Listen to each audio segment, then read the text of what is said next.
The old man sat on the porch of the timber house his father had built 75 years before, and the Rocky Mountains stood behind him exactly as they had always stood, indifferent to the passage of time and the wearing down of men. His name was Caleb Hawthorne. He was 82 years old. The year was 1925, and the boy sitting beside him was his great-grandson, 15 years old, with the dark hair of his great-grandmother and the steady eyes of his great-grandfather. The wind moved through the aspens on the slope below the house, and the leaves had begun to turn that particular gold that Colorado wears in late September. Caleb watched them tremble against the dying light. His hands lay folded in his lap. They were knotted with age and labor and old violence, and there was a thin gold band on his left hand that he had worn for nearly 50 years. "Tell me a story, Granddad," the boy said. "A real one, from when you were young." Caleb did not answer right away. He looked instead at the small cemetery on the hill above the house, where the white headstones caught the last of the sun. He could see his wife's stone from here. He could see the stones of his brothers.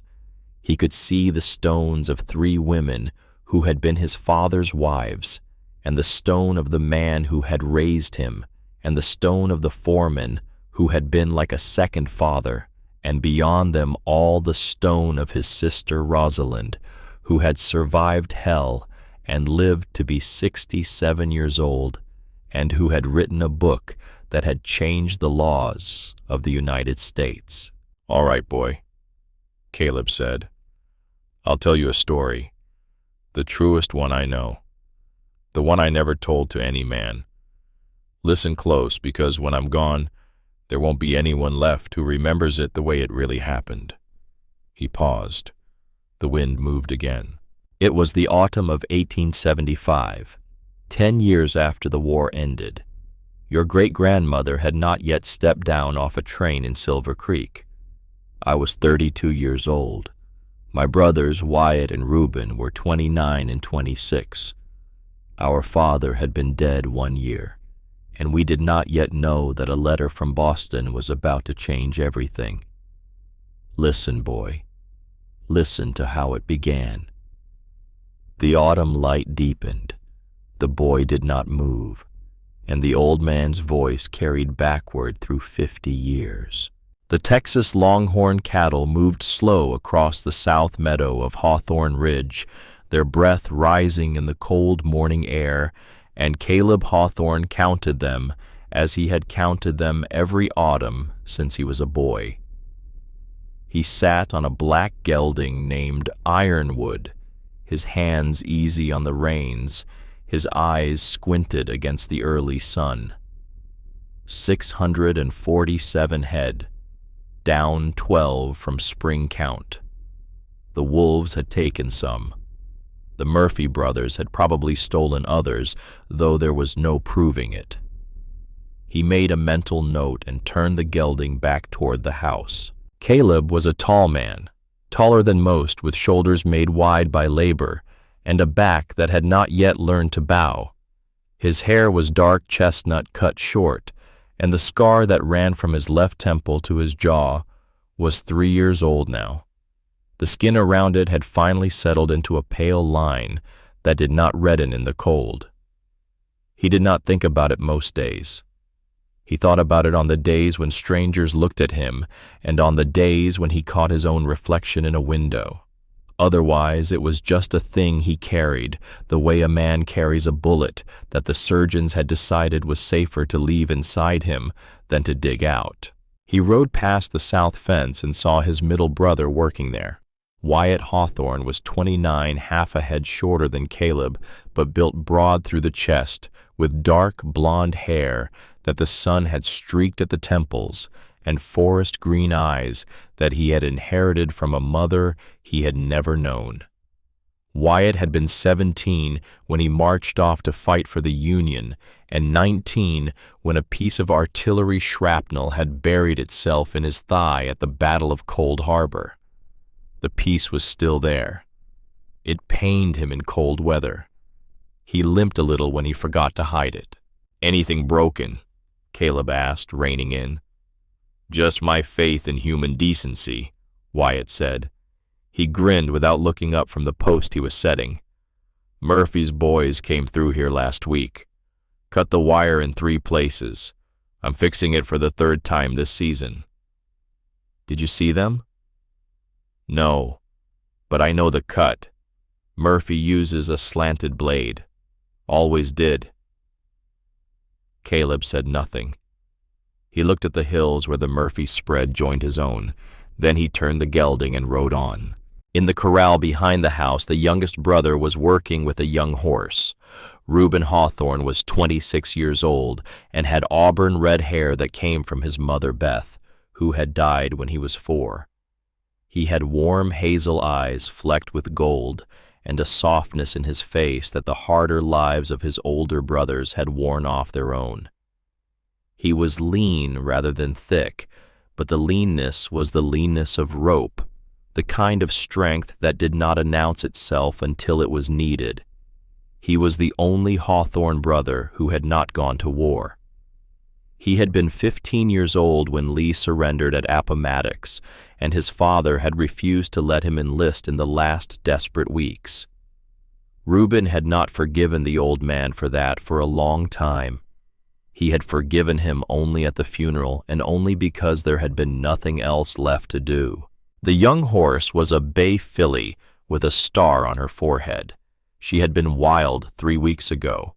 Now she stood with her head against Reuben's chest, breathing slow, and Reuben spoke to her in a voice so quiet that Caleb could not hear the words from the fence. "He's got away with them," said the man who came up beside Caleb.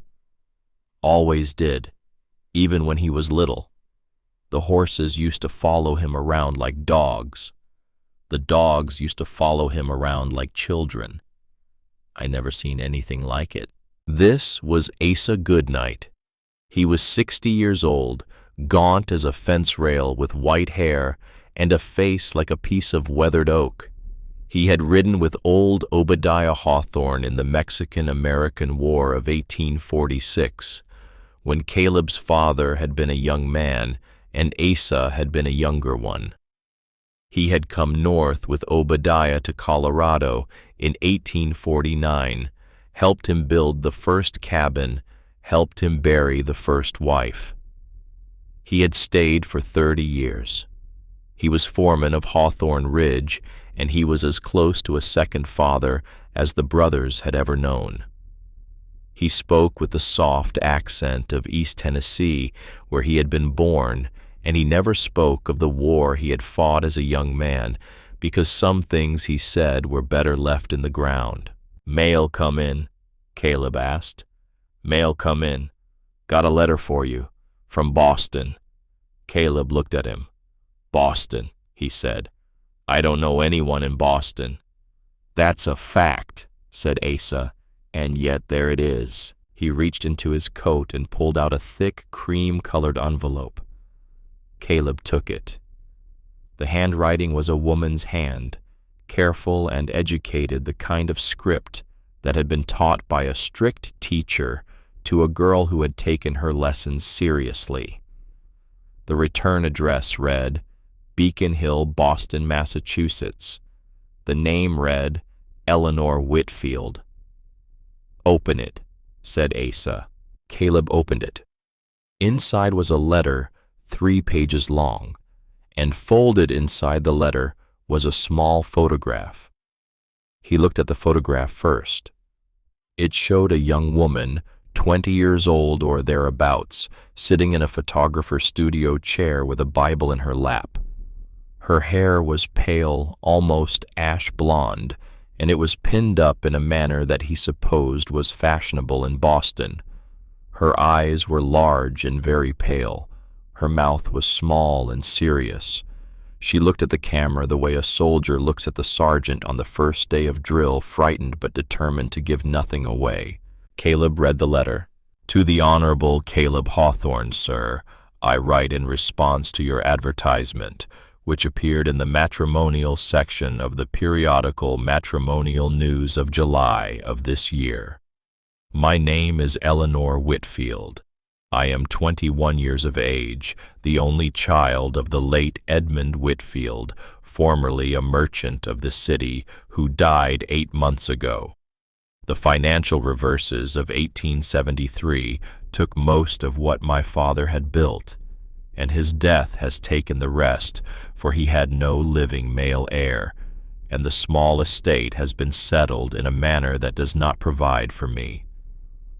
My stepmother has 2 daughters by a previous marriage, and they have her interests in mind, and not mine. I am not a burden any of them can presently support. I write to you, sir, with a frank heart. I am educated. I attended Miss Porter's School for Girls in Connecticut. I read French. I can play the pianoforte. I can manage a household. I am not afraid of work, though I will tell you honestly that I have not yet learned the work that the West demands. I am willing to learn. I am of good character. I am a baptized member of the Episcopal Church. I am, sir, an unmarried woman who has remained an unmarried woman in the manner that respectable young ladies of Boston still remain unmarried until their wedding day. And I tell you this because I believe you have a right to know it. I do not ask for wealth. I ask only for kindness for a roof, and for a chance to begin again in a country where my father's failures will not follow me. If you will have me, sir, I will board the train on the 15th of October, and I will arrive at Silver Creek on the 20th. If you will not have me, please write to me by return post, and I will trouble you no further. With great respect, Eleanor Whitfield. Caleb folded the letter slowly. He looked at the photograph again. The girl in the photograph could not have weighed more than 100 pounds. Her hands were folded in her lap, and they were small and white, and they held the Bible the way a child holds something it has been told is precious.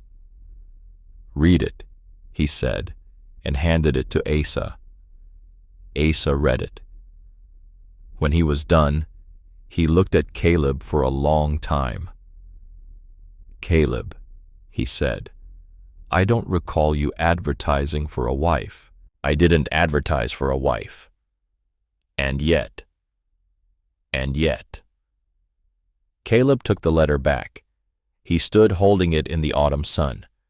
Then he turned and walked toward the corral, and Asa followed at a distance, because he had been a soldier once, and he knew when to follow at a distance. Reuben looked up from the bay filly when his older brother came over the fence. He saw the cream-colored envelope. His face changed, and Caleb knew before either of them spoke. "You," Caleb said. "It was you." "Caleb," said Reuben, "listen. You wrote an advertisement, under my name, to Boston. Caleb, listen to me." By now Wyatt had come up. He had heard the tone, and a man with Wyatt's experience of war does not need to hear words to know that a fight has begun. He stepped between his brothers without seeming to step between them, and he leaned on the fence and lit a cigarette. "What did he do?"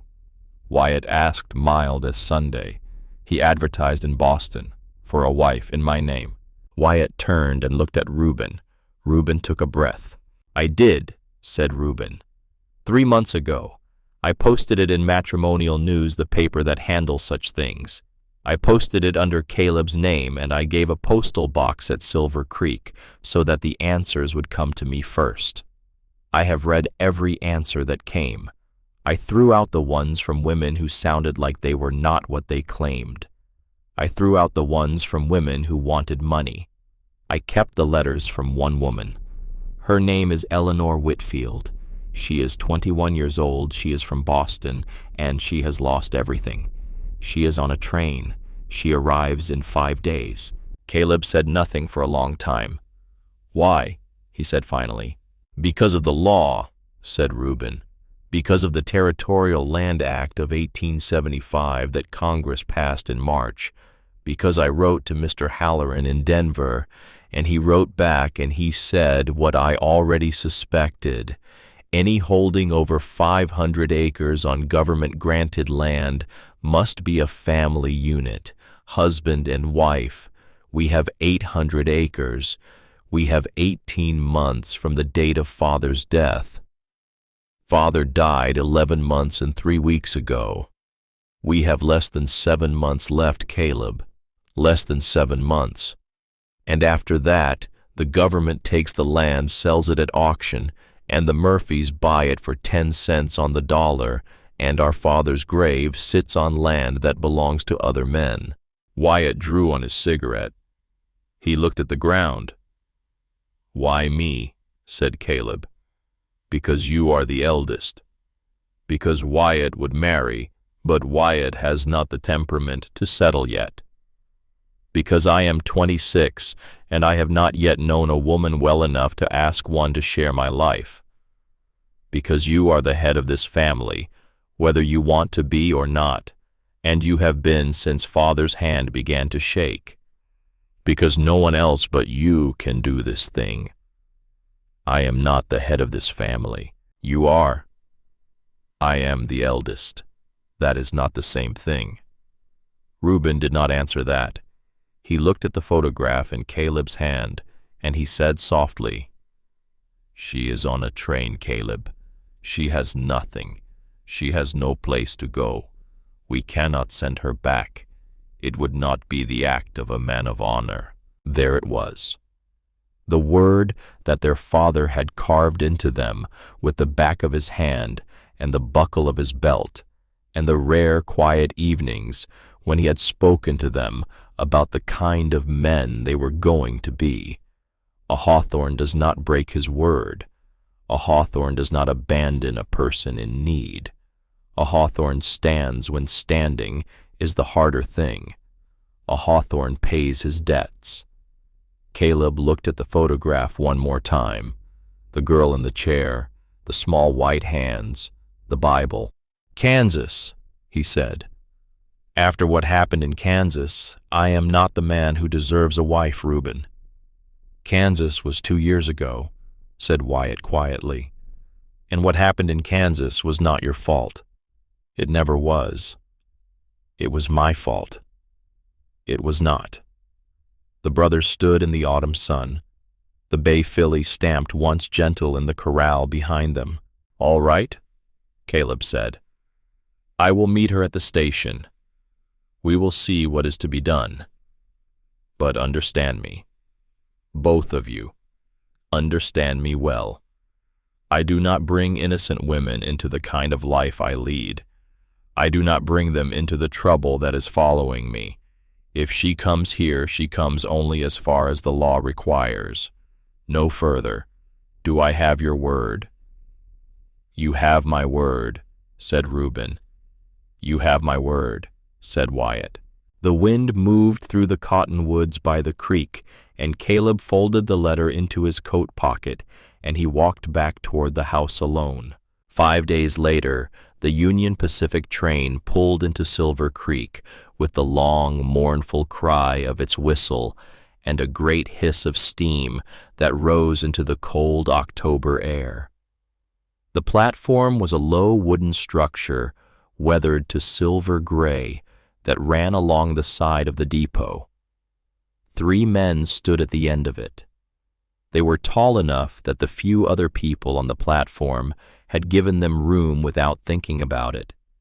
They did not speak. They watched the doors of the passenger car. Eleanor Whitfield stepped down off the train, holding a leather suitcase in one hand and a small black Bible in the other. She wore a navy blue traveling dress with a fitted bodice and small lace at the cuffs and the throat. The dress was dusted with the soot of 5 days of railroad travel. At her throat, there was a cameo brooch on a thin black ribbon. She was small.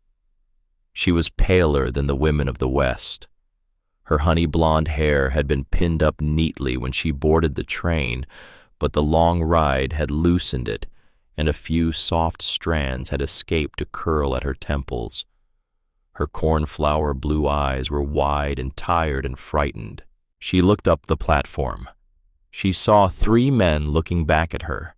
She had expected one. The letter she had received, the kind, sweet, careful letter that had answered her own, had spoken of a man named Caleb Hawthorne, and of his ranch, and of his promise to be patient and gentle, and to allow her time. The letter had not spoken of brothers. It had not spoken of 2 other tall men who would be standing on the platform with him. Eleanor walked toward them. Her boots sounded small on the wooden boards.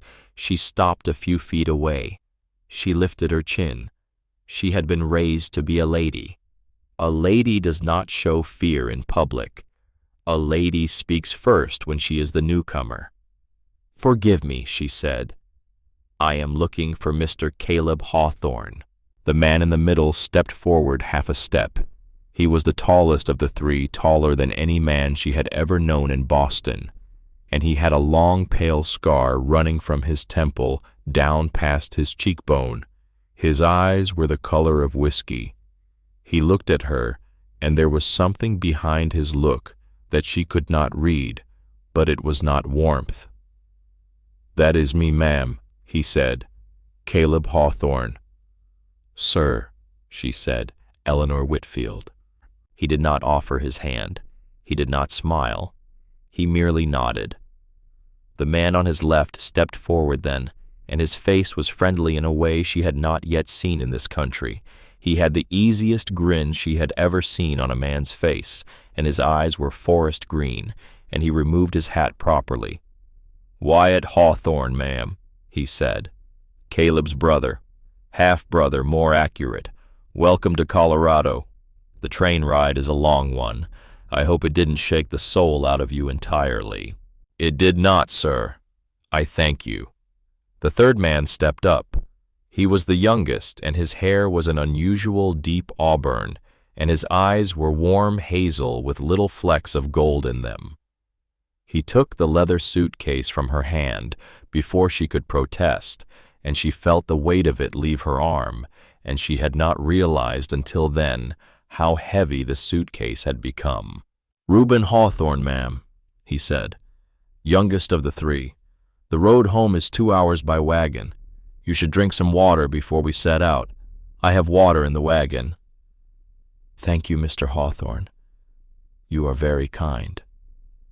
She looked at the 3 of them, the tall one with the scar, the lean one with the green eyes, the young one with the auburn hair. "Forgive my asking," she said carefully, "but gentlemen, you are all 3 brothers, you all live together." "Same father," Caleb said. "Different mothers. We share the house and the land." "Father had 3 wives," Wyatt said, smiling. "He buried all of them, may he rest. We are what he left behind." Eleanor did not know what to say to that. She had been raised in a house in Beacon Hill in Boston where the conversation at dinner concerned books and music and the news from the legislature. She had nothing in her training that prepared her for an open platform in Colorado where 3 large men stood over her and informed her that they all lived together and shared a house. She felt the ground move slightly beneath her boots. "Welcome, ma'am," Reuben said quietly. He had seen her face. "Please, the wagon is here." The wagon ride to Hawthorne Ridge took 2 hours. Caleb drove.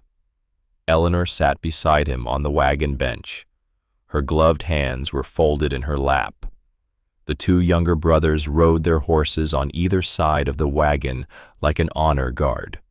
The country opened up as they left the town, and Eleanor saw for the first time the great rolling grass meadows of the high plains and the snow on the peaks of the Rockies and a herd of pronghorn antelope that lifted their heads and watched the wagon pass and then ran.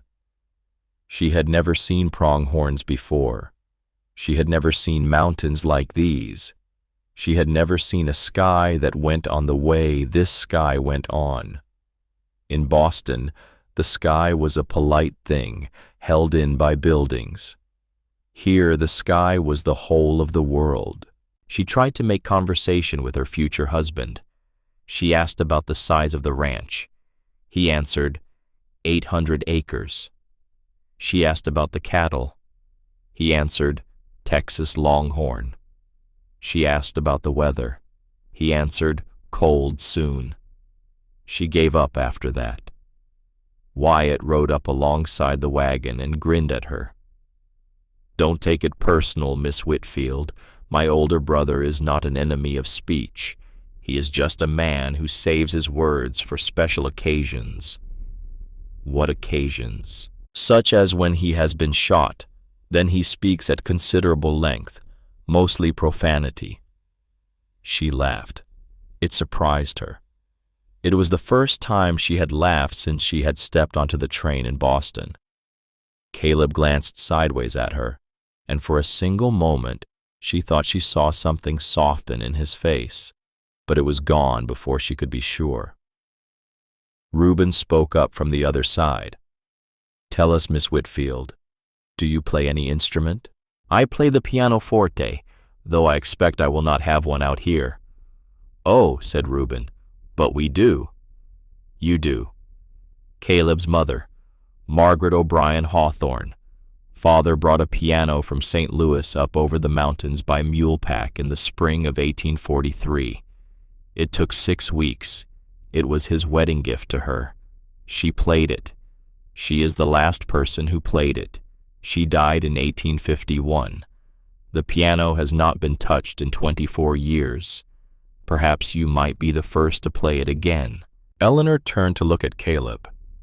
She saw something in his face now, a tightness around the mouth. My mother loved that piano, he said quietly. He did not look at her when he said it. He looked at the road. She used to play hymns on it in the evenings. Amazing Grace was her favorite. She played it the night before she died. She made me promise not to forget. It was the longest sentence he had spoken to her so far.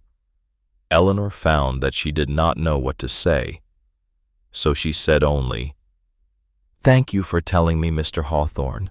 I would like to play the piano for you if I am permitted.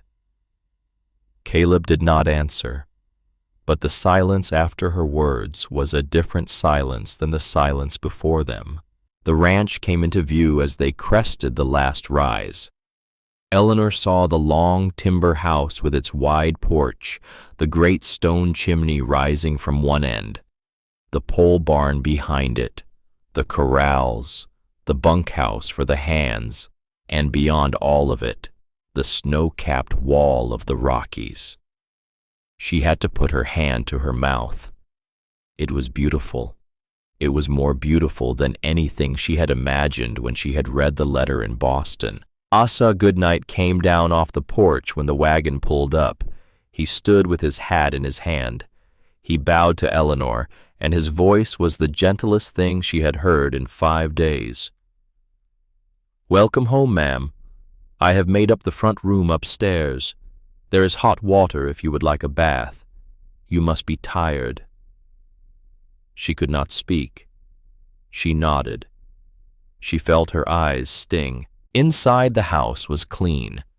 Eleanor saw evidence everywhere of preparation. There were wildflowers in a jar on the dining table, late asters that someone had ridden out to gather. There was a new tablecloth, plain but pressed. There was a set of china dishes still half wrapped in paper that someone had ordered in. And there at the corner of the front room stood the piano.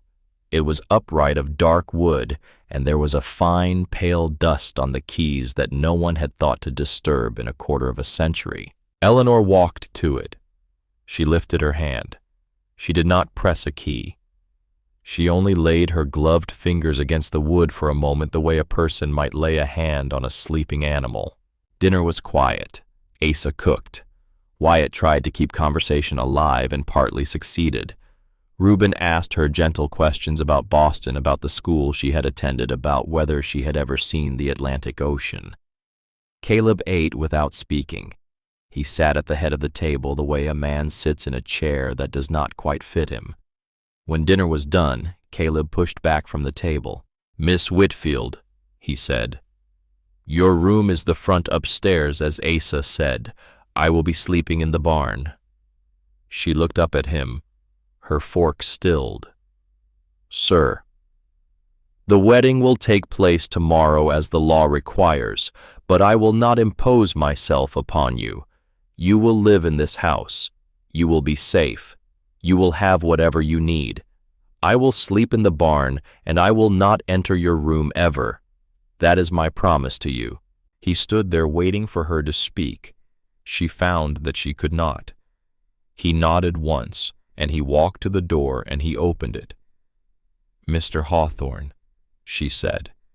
She heard her own voice catch. "You wrote to me. You wrote me kind letters. You promised me patience. I came across this country because of those letters." He stopped at the door. He did not turn around. He spoke with his back to her. "I did not write those letters, ma'am. Reuben wrote them. I made no promises to you." The door closed behind him. Eleanor sat at the table with her hands in her lap. She looked at her plate. The room was very quiet.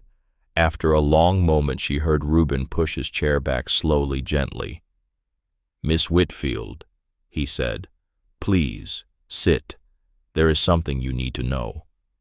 So they told her. Wyatt and Reuben told her in the warm yellow light of the kitchen lamp, with Asa standing silent against the back wall, the truth about how she had come to be there. They told her about the Territorial Land Act. They told her about the 18 months. They told her about the 7 months that remained. They told her that Reuben had placed the advertisement without his older brother's knowledge. They told her that Caleb had not even seen her letter until it arrived. They told her that Caleb was not a cruel man, that he was a man who carried wounds he could not yet name, that he was bound by a sense of honor older than the territory itself, and that he believed with a conviction they had not been able to argue him out of that he was not a man who deserved to have a wife. "Why does he believe that?" Eleanor asked. Her voice was very small. Reuben and Wyatt looked at each other. "That is his story to tell, ma'am," Wyatt said at last. "Not ours, but I will tell you this much. My brother served in the Union Army from 1863 until the end of the war. He was 20 years old when he killed his first man. There were others after that. And then 2 years ago in Kansas, something happened that he has not been able to set down. He has been carrying it ever since. He believes that if he allows himself any happiness, the past will come and take it from him, and the people near him will be hurt. So he keeps his distance, from everyone, from us sometimes even." Eleanor looked at her hands. "He is a good man, Miss Whitfield," Reuben said. "He is a hard man, but he is a good one. Tomorrow you will marry him on paper.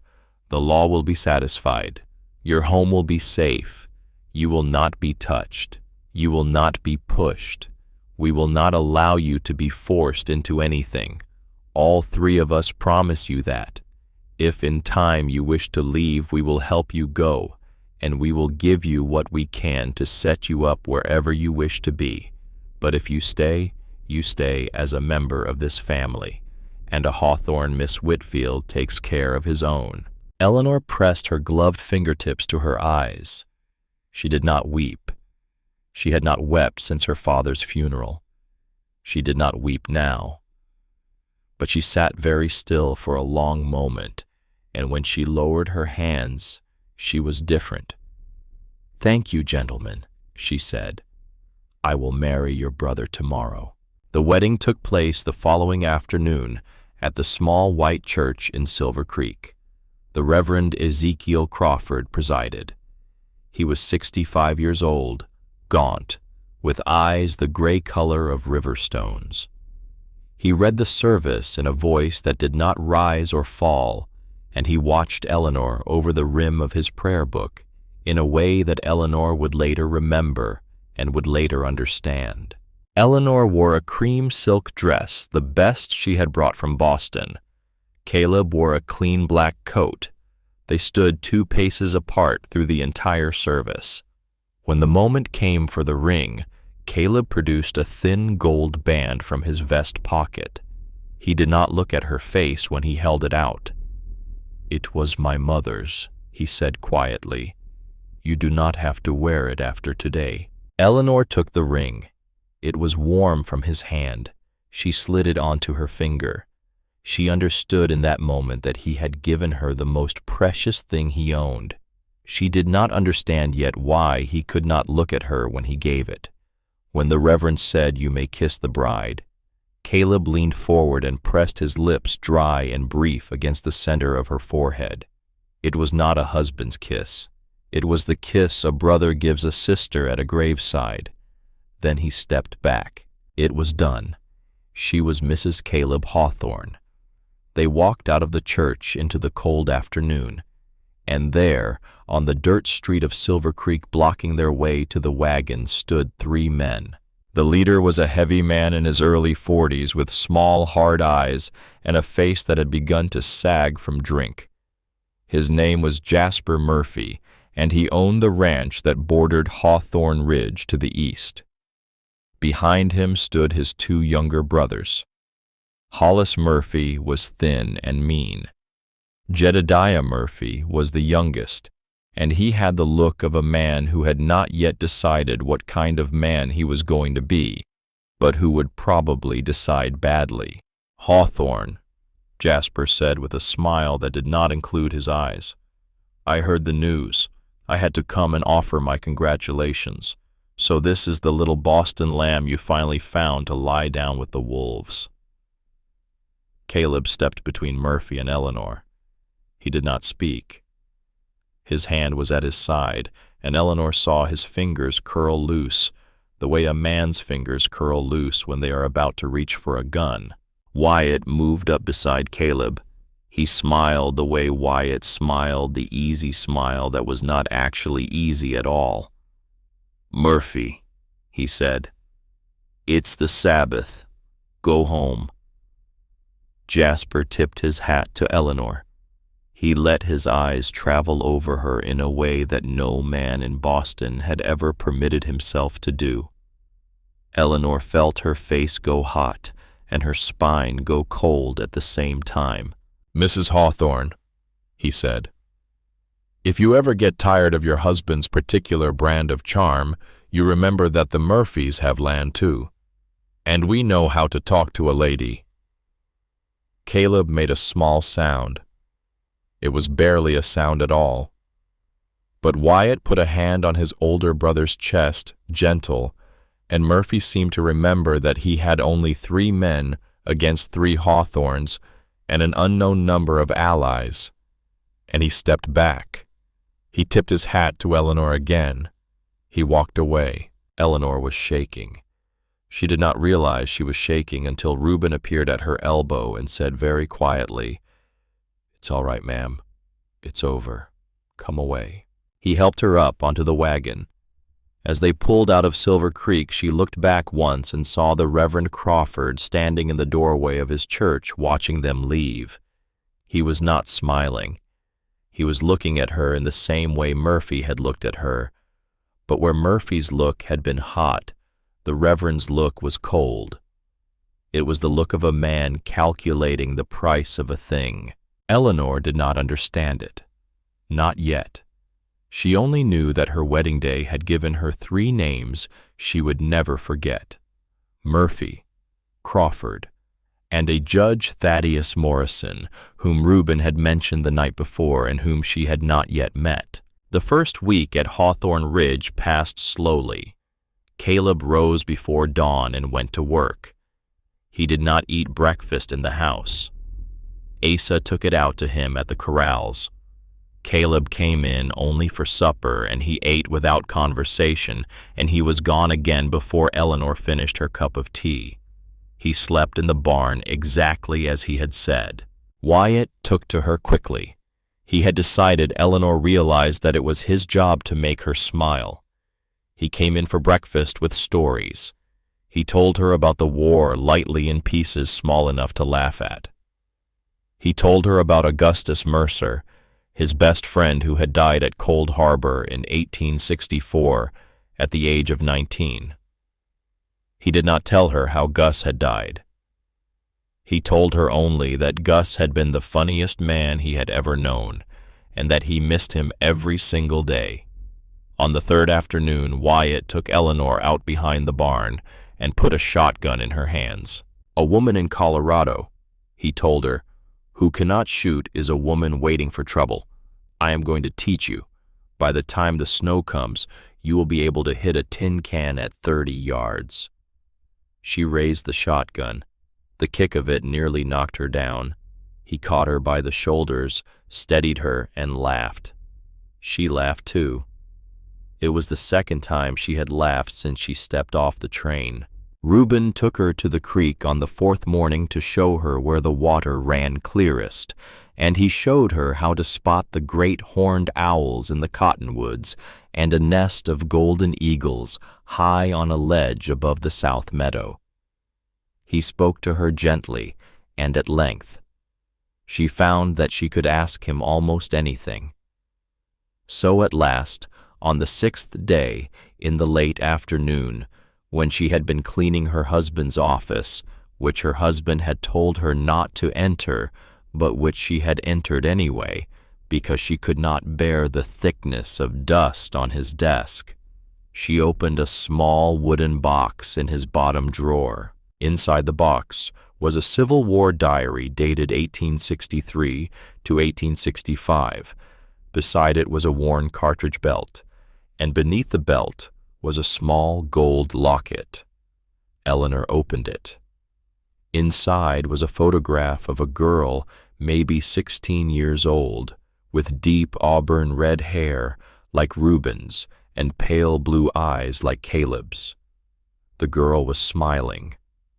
On the back of the locket, engraved in fine script, were the words, Rosalind 16, 1873. Eleanor closed the box carefully and placed it back exactly where she had found it.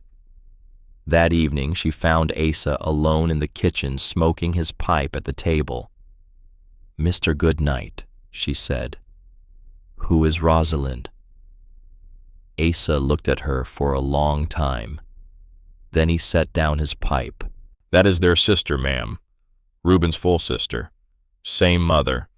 Beth. Rose was 16 years old. She was taken out of the front yard of this house in the spring of 1873. 2.5 years ago. Caleb went looking for her. He looked for over a year. He went through Kansas, through Missouri, through the Indian Territory. He found nothing. And then his father took ill, and he had to come home. We believe she is dead, ma'am. We have to believe it. There is nothing else to believe." Eleanor pressed her hand to her mouth. "Caleb did not tell me." "He will, ma'am, when he is ready. Do not ask him. Wait." She waited 2 more weeks. And then a great storm came down off the mountains in the night, and the thunder shook the house, and Eleanor found that she could not sleep. She came down the stairs in her dressing gown and saw a light in the front room. Caleb was standing by the window. His shirt was wet. He had come in from the barn to check the roof. There was a half-empty bottle of whiskey on the table. "You have had enough," she said. "Not nearly enough." She sat down across from him. The thunder rolled, and for the first time since she had met him, he looked her in the face and did not look away. "Caleb," she said, "why do you turn from me?" And then, in the long, uneven hours of that storm, with the rain hammering on the roof above them, Caleb Hawthorne told her about the war and about Gettysburg and about the boy of 16 he had killed on the second day of that battle who had cried out for his mother as he died. He told her about Phoebe Hartwell of Kansas, who had waited for him 8 months while he searched for his sister, and who had finally married a school teacher, and who had been right to do so. He told her about the saloon in Kansas in 1873. and the young man who had drawn a gun on him while pretending to know where Rosalind was. He told her that the young man's name was Theodore Morrison. He told her that the young man's father was Samuel Morrison, the railroad king of Kansas, and that for nearly 2 years now, Samuel Morrison had been sending men to kill him. He showed her by the lamplight the puckered scar on his shoulder where one of those men had nearly succeeded. "I married you because the law required it," he said. "I do not touch you because you are clean of all of this, and you should remain clean of it. Sooner or later Morrison will find me, and when he finds me, anyone close to me will die. I will not have that be you, Eleanor." She did not speak. She reached across the table. She placed her small white hand on top of his large scarred one. He did not pull away. The thunder rolled again. Something between them changed and would not change back. 2 weeks after that night, on a clear, cold morning, Wyatt and Reuben drove Eleanor into Silver Creek to buy fabric for winter clothes. Caleb stayed at the ranch with Asa to deal with the cattle. The town was busier than usual. Eleanor heard the whispers in Mrs. Patterson's general store.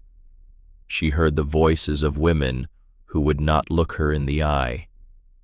She held her head up the way her mother had taught her to hold her head up. When the Reverend Crawford crossed the street toward her with the air of a man preparing to deliver a sermon on the duty of wives, Eleanor smiled politely and excused herself, and she walked back to where Wyatt and Reuben were loading the wagon. They were 3 miles outside of town on the way home when the riders came out of the cottonwoods on the south side of the road. There were 8 of them. Jasper Murphy was at the head. His brothers were on his flanks. Behind them rode 5 hard men whom none of the Hawthorns had ever seen before. "Get down," Wyatt said quietly to Eleanor. "Get down behind the wagon seat." But Eleanor did not get down. She reached under the seat and pulled out the shotgun that Wyatt had taught her to load. She broke it open. She slid in 2 shells. She closed it. The first shot came from Jasper Murphy. Wyatt fired back and one of the strangers went down. Reuben pushed Eleanor flat behind the wagon and stood over her with his pistol drawn. 2 more shots. 3. The horses screamed. A bullet struck the wood of the wagon seat an inch above Eleanor's head. She rose up on her knees with the shotgun against her shoulder. She remembered everything Wyatt had taught her. She did not aim at Jasper Murphy's chest because a chest shot at that distance with a shotgun was not a sure thing. She aimed at his hand.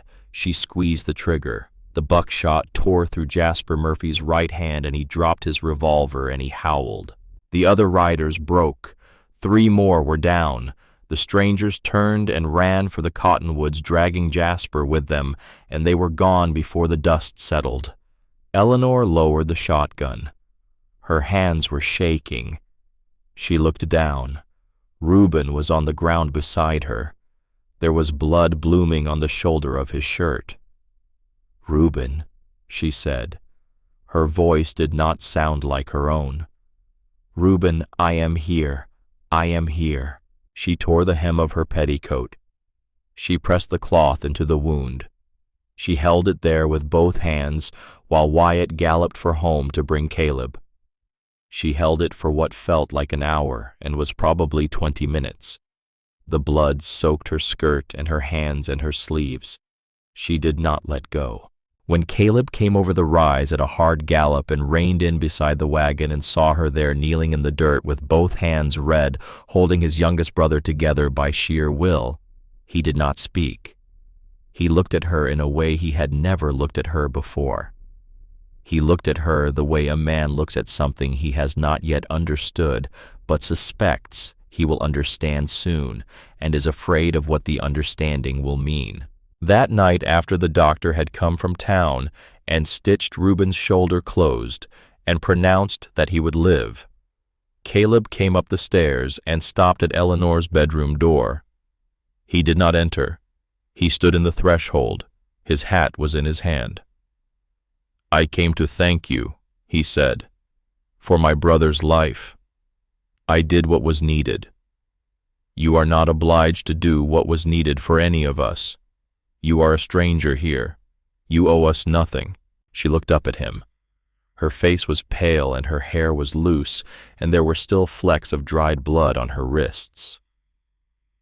"Mr. Hawthorne," she said, "when I stood beside you in that church, I made a promise. I promised before God that this family was now my family. I am not in the habit of breaking promises. My father did not raise me that way." He stood there a long moment. "Tomorrow," he said, "I am moving back into the house, out of the barn. I will sleep in the room downstairs off the kitchen. I will not impose, but I will be near. Murphy was the first to come for you. He will not be the last. I cannot protect you from a barn." She nodded. He turned to go. Then he stopped, and he said her name. He said it as if he were learning the shape of it. "Eleanor." "Yes. I am sorry for the words I said to you the night you arrived. You did not deserve them." He closed the door. She sat on the edge of the bed for a long time.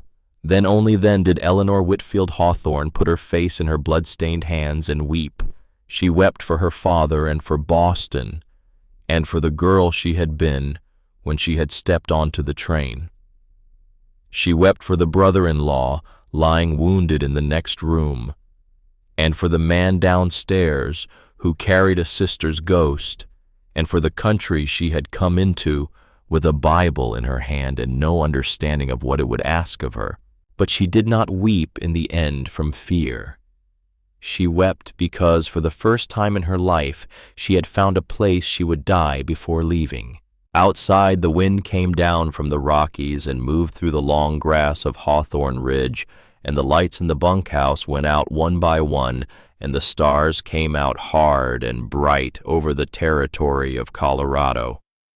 And somewhere far to the east, in a dark room in Kansas, a man named Samuel Morrison sat at a desk and looked at a photograph of a son who had been dead for 2 years. And he wrote a letter in his own hand that would arrive at Hawthorne Ridge before the first heavy snow. The morning after the gunfight on the road from Silver Creek, Caleb Hawthorne carried his bedroll out of the barn and into the small room off the kitchen that had been his father's office.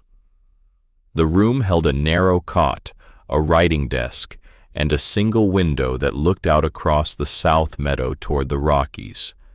He set his rifle in the corner. He placed his pistol on a peg beside the door. He hung his hat. Then he stood for a long moment, looking at the floorboards because moving back into the house felt to him like the breaking of a promise he had made to himself, and he was a man who had not broken many such promises in his life. Wyatt watched him from the kitchen doorway with a cup of coffee in his hand. "Took you long enough," Wyatt said. Caleb did not answer. "She saved Reuben's life yesterday, brother.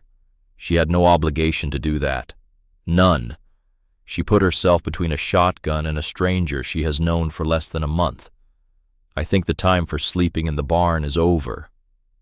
I am not moving in to be near her, Wyatt. I know that. I know exactly why you say you are moving in. I also know what I see.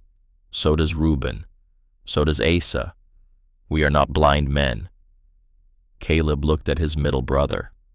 Wyatt was leaning against the doorframe with the easy posture of a man who has nothing to fight about, but his green eyes were steady and serious. "Be careful with her," Wyatt said quietly. "She is stronger than she looks. She is also younger than she knows. And whatever is following you out of Kansas, it has not stopped following. You and I both feel it. The Murphy thing yesterday was not a Murphy thing. Murphy does not hire 5 strangers from out of territory. Someone paid him to bring those men. That is a different kind of trouble. Caleb nodded once. He had thought the same thing during the long ride home. She is not to know, he said. Not yet. She is your wife, Caleb. She is a woman who has been in this country for less than a month. She does not need to carry the whole of my history before she has learned to ride a horse. Let her have the autumn. Let her have the winter. Spring will be soon enough. But spring would not be soon enough. Caleb did not yet know it, but the letter was already on its way. The first weeks of November settled into a rhythm that Eleanor had not expected. Caleb, having moved into the house, did not vanish into the barn at first light anymore. He took his coffee at the kitchen table. He sat on the same side of the table every morning, the side that gave him a view of the door. Eleanor had learned to read what that meant. A man who sits where he can watch the door is a man who has taught himself never to be surprised again. He did not speak much, but he was there.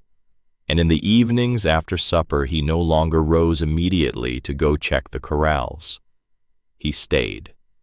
He read in his father's old chair by the fire, sometimes a worn volume of Dickens, sometimes the Bible, sometimes an almanac of cattle prices from Denver. Eleanor learned that he read slowly and deliberately the way a man reads who has not had a great deal of formal schooling, but has come to value books late and treats them with a kind of careful gratitude. Reuben mended quickly. Dr. Ezra Whitmore had ridden out from town twice in the first week to check the wound, and after the third visit, he announced that the boy would be back at full work by Christmas. Reuben did not wait for Christmas. By the second week, he was up walking, and by the third, he was back in the corrals working with his left hand because his right shoulder still pained him. Eleanor scolded him for it. Reuben grinned and told her she sounded exactly like Beth, his mother, who had also scolded him and Rose for not staying in bed when they were sick. "Did you remember her well?" Eleanor asked. They were in the kitchen. She was rolling out dough for biscuits. He was cleaning a bridle at the table. "Some," he said. "She had hair like mine, only longer. She sang while she worked. Hymns mostly. And one song she had learned from her father, a song from the old country in a language I never understood. She sang it to Rose when Rose was a baby. I have tried to remember the tune. I cannot quite. It comes to me sometimes in dreams, and then it goes away when I wake up." Eleanor looked at him. The autumn light came through the kitchen window and fell on his auburn hair and made him look for a moment like a younger boy than he was. "Reuben," she said, "tell me about Rose, please. I have looked at her photograph. I would like to know her." He set down the bridle. "She was the brightest of all of us," he said. "She read everything. She used to take Wyatt's books on the war and read them by candlelight under the blanket because Father did not want her reading about the war. She wrote poems, bad ones at first when she was little, but by the time she was 12, they were good ones. She used to make Caleb laugh. None of the rest of us could make Caleb laugh, but she could. She could make Father laugh too in his last years when he had stopped laughing at most things." He paused. "Caleb went looking for her for a year, Eleanor. He covered 1,000 miles. He came home in the spring of 1874 because Father was dying. He sat with Father for 2 weeks before the end, and Father on the last night made Caleb promise that he would not go looking again. Father said, 'A man cannot raise the dead. A man can only protect the living.' He made Caleb swear it. Caleb swore. He has not gone looking since, but he has not stopped looking either. He looks every time a stranger rides into the yard. He looks at the faces in the towns. He looks at every red-haired girl he sees from a distance. He cannot help himself. None of us can help ourselves." Eleanor wiped her hands on her apron. She did not say anything for a moment. "And you believe she is dead?" "I believe she is dead. I have believed it for a long time. Caleb pretends to believe it because he has to. Wyatt does not say what he believes. He keeps it inside the way he keeps everything inside that hurts him. We are all of us in this house very practiced at keeping things inside. You will get used to it, or you will teach us better. Eleanor smiled faintly. I will teach you better, she said. That night after supper, Eleanor walked into the front room and sat down at the piano. She had not touched it since the day she arrived. She lifted the lid carefully. The keys were yellow with age, but the tuning when she pressed a chord was less out of true than she had feared. Some of the keys stuck. Others rang. She began to play very softly. She played Amazing Grace.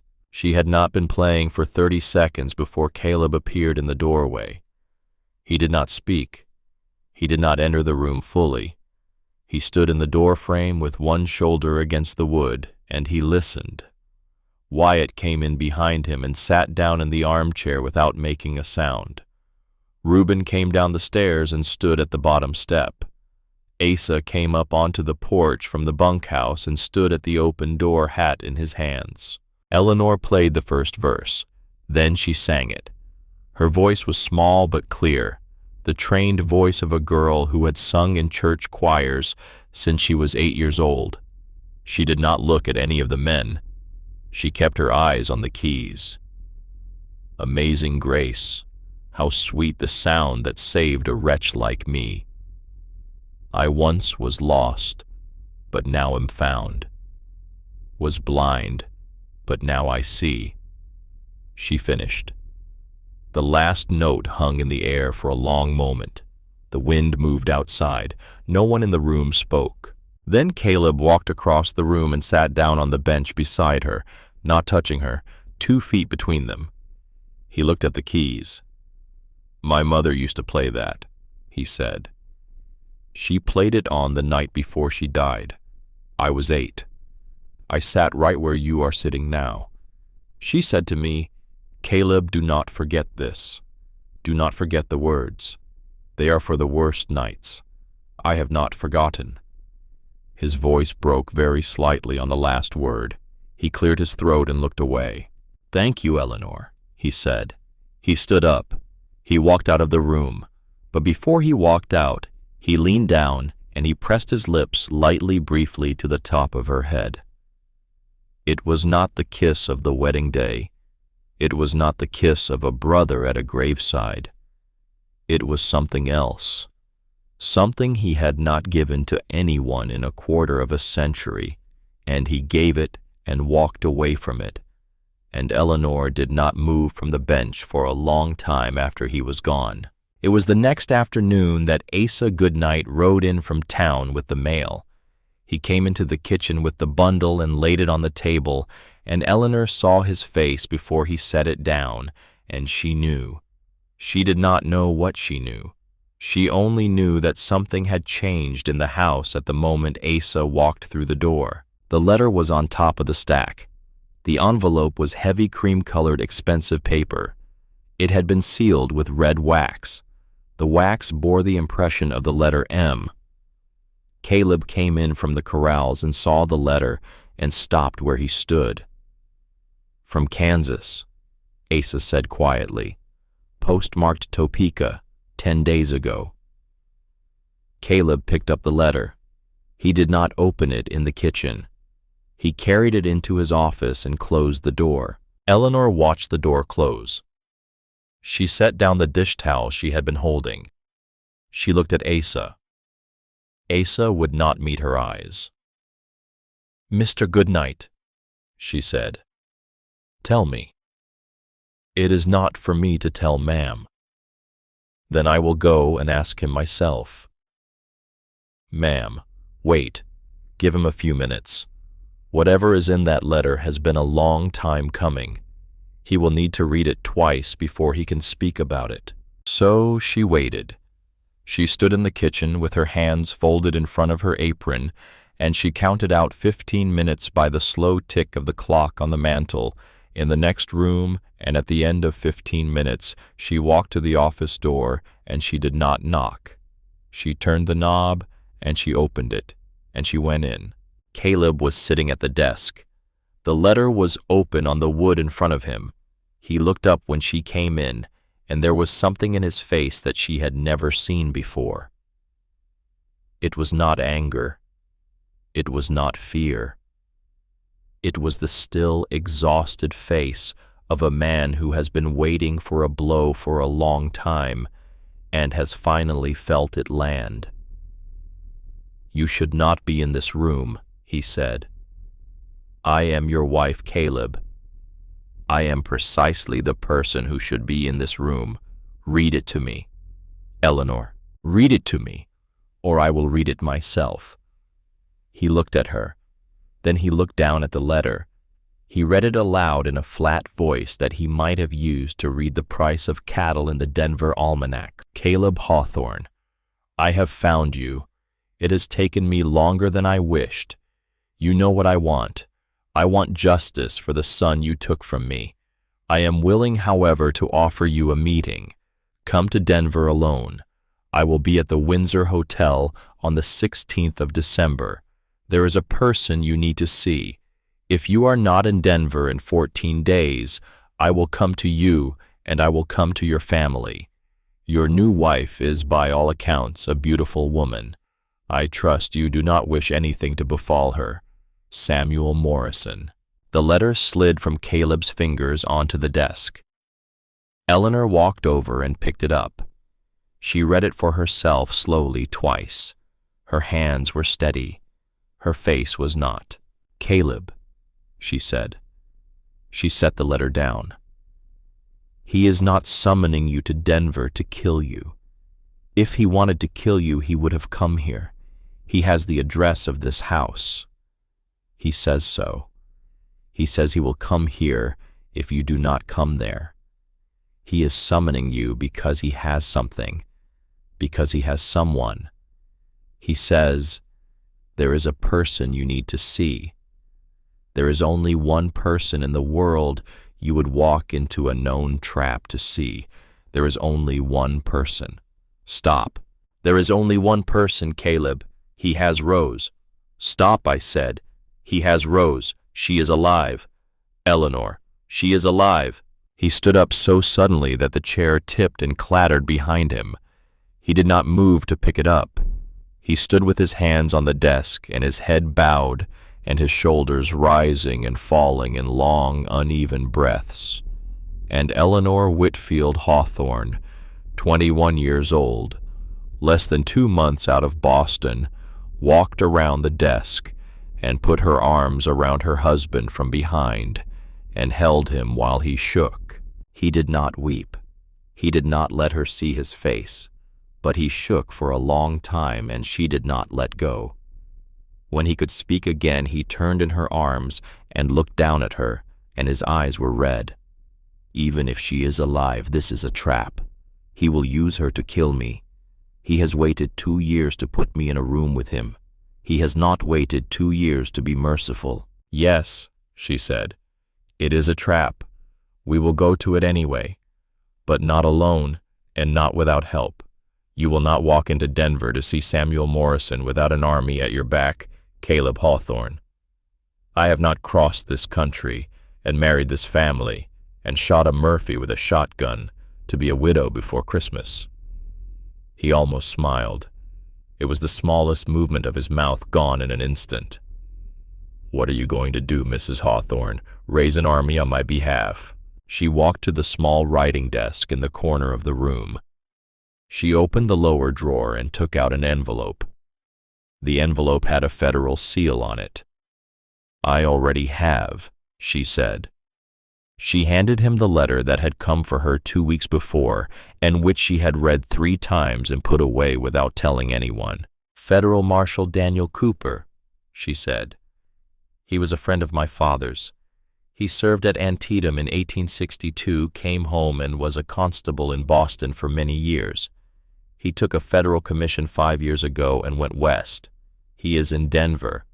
I wrote to him before the wedding because I was frightened and I needed to know I had one friend in this country who was not a Hawthorne. He wrote back and said that if I ever required his help in any matter, I had only to ask. We will ask Caleb. We will go to Denver, all of us, and we will go to Marshal Cooper first. And then, and only then, will you set foot inside the Windsor Hotel. Caleb looked at the letter. He looked at her. Who are you, Eleanor? He said quietly. Who in God's name are you? I am the woman you married. It is past time you remembered that. He held the letter for a long time. Then he laid it carefully on the desk beside Morrison's letter. He drew a breath. All right, he said. We go to Denver. All four of us. Asa keeps the ranch. Wyatt and Reuben come with me. You come with me. We meet your marshal first. Then we plan. Yes. Eleanor. Yes. Whatever happens in Denver, I want you to know. He stopped. He could not finish the sentence, so he simply put a hand on her cheek, and she leaned her face into it, and that was the answer he could not say in words. The journey to Denver took 2 days by rail.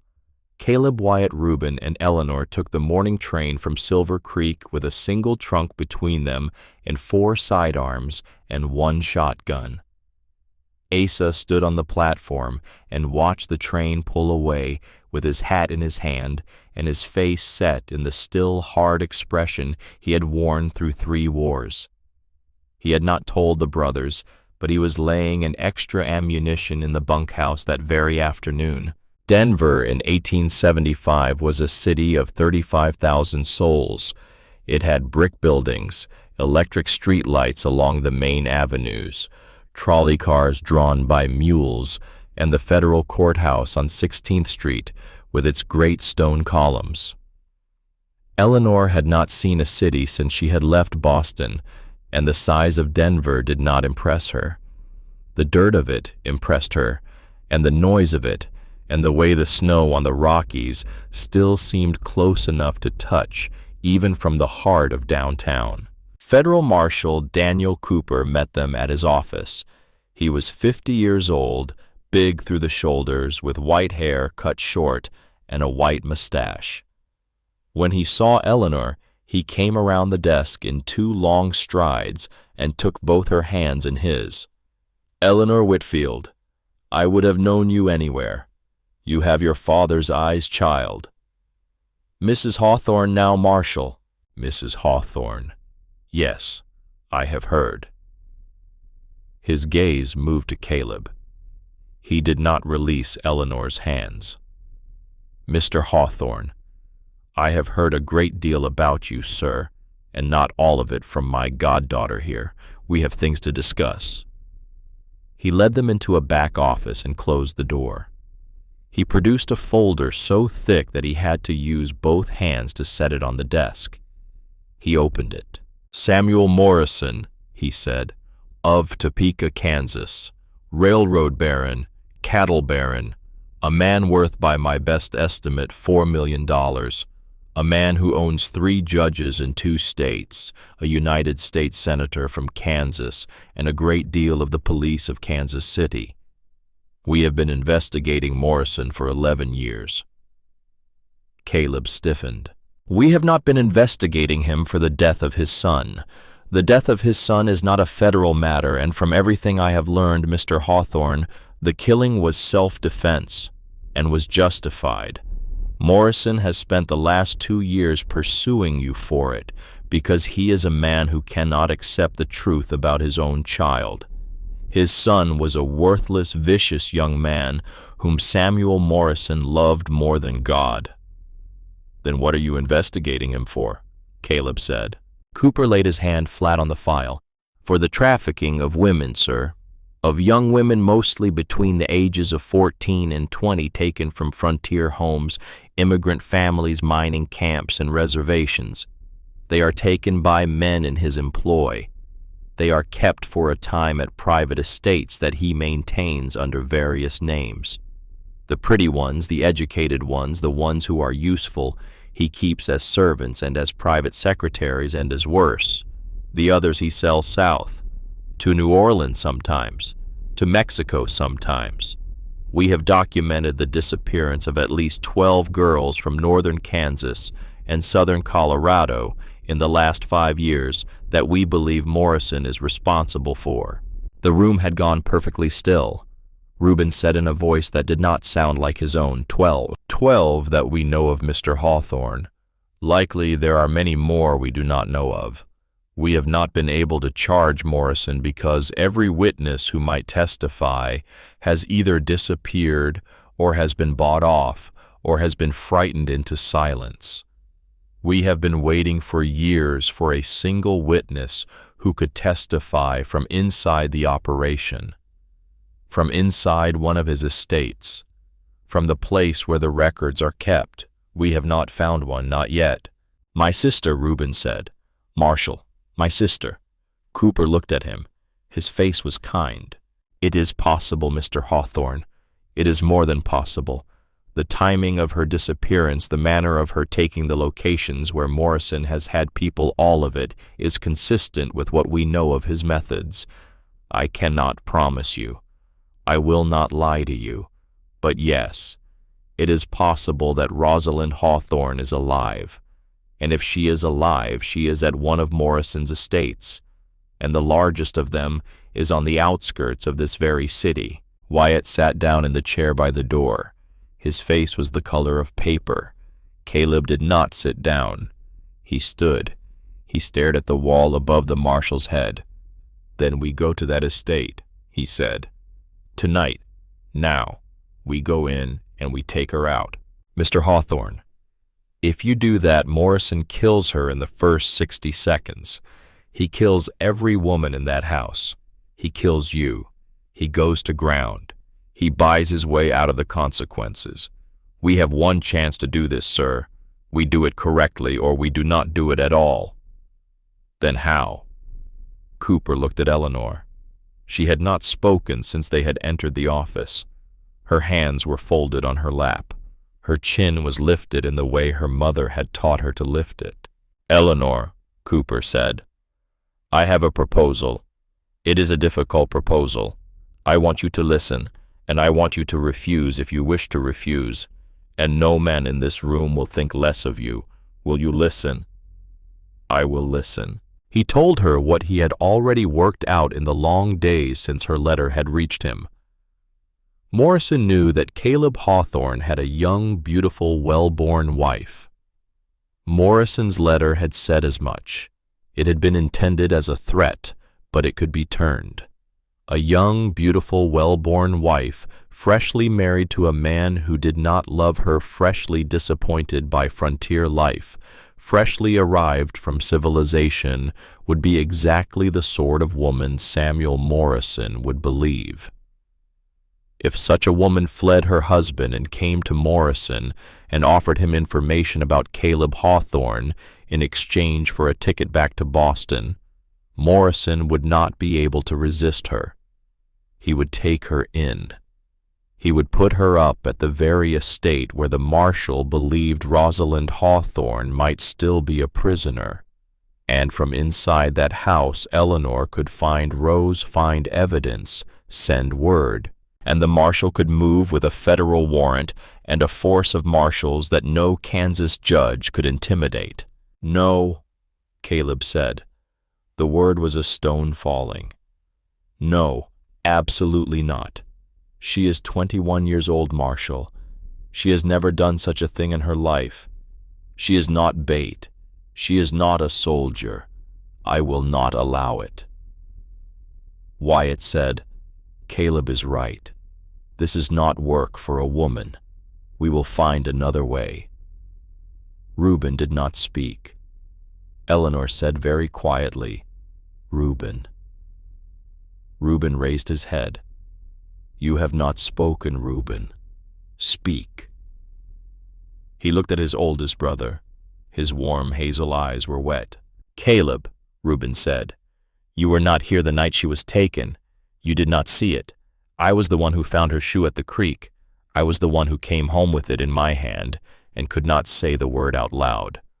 I have lived with that for 2.5 years. If there is a chance, any chance that my sister is alive in a house in this city, and we walk away because we are afraid of what might happen to a brave woman who has volunteered to help, then I will not be able to live in the same house with myself, Caleb. I will not. I am sorry, but I will not. Eleanor reached across and took Reuben's hand. It is settled then, she said. I will go. Caleb, listen to me. I will not be alone. The marshal will have men watching the estate around the clock. I will have a way to send word.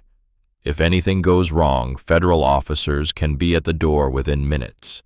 This is the safest plan we have, and I am the only person in this room who can do it because I am the only one who can sit across from a man like Morrison and be believed when she lies. I was raised in Boston, Caleb. I learned to lie with a smile from women older than my mother. Boston ladies have been doing this kind of work in their drawing rooms for 200 years. Let me do mine. Caleb stood with his hands clenched at his sides. He looked at her for a long time. Then he looked at the floor. Then he looked at Cooper. If anything happens to her, Marshal, I will come for you. I want that understood between us, man to man. I would expect nothing less, Mr. Hawthorne. Nothing happens to her. I give you my word on the honor of my service and on the memory of her father who was my friend. The plan was set. 2 days later, Eleanor put on the same navy blue traveling dress she had worn off the train, the dress she had not worn since because it carried for her the memory of arriving in a country where she had known no one. She took a small valise. She let her hair be a little disordered. She practiced in the mirror of the marshal's spare bedroom the precise expression of a young woman exhausted by disappointment. When she was satisfied, she stepped into a hired carriage and rode alone to the offices of Samuel Morrison on Stout Street. Samuel Morrison was 65 years old. He was a tall man, gone gaunt with age, with white hair brushed back from a high forehead and gray eyes set in a face that had once been handsome and was now only sharp. He wore a black suit of expensive English wool. His office occupied the top floor of a 4-story building, and one entire wall was made of windows that looked out toward the Rockies. On the wall behind his desk hung a single photograph in a heavy oak frame. It was a photograph of a young man of 23. Theodore Morrison, who had been dead for 2 years, smiled out of the frame the way only the dead can smile with absolute and unbroken confidence. Eleanor was shown in by a clerk. Morrison rose. He did not come out from behind the desk. He gestured to a chair.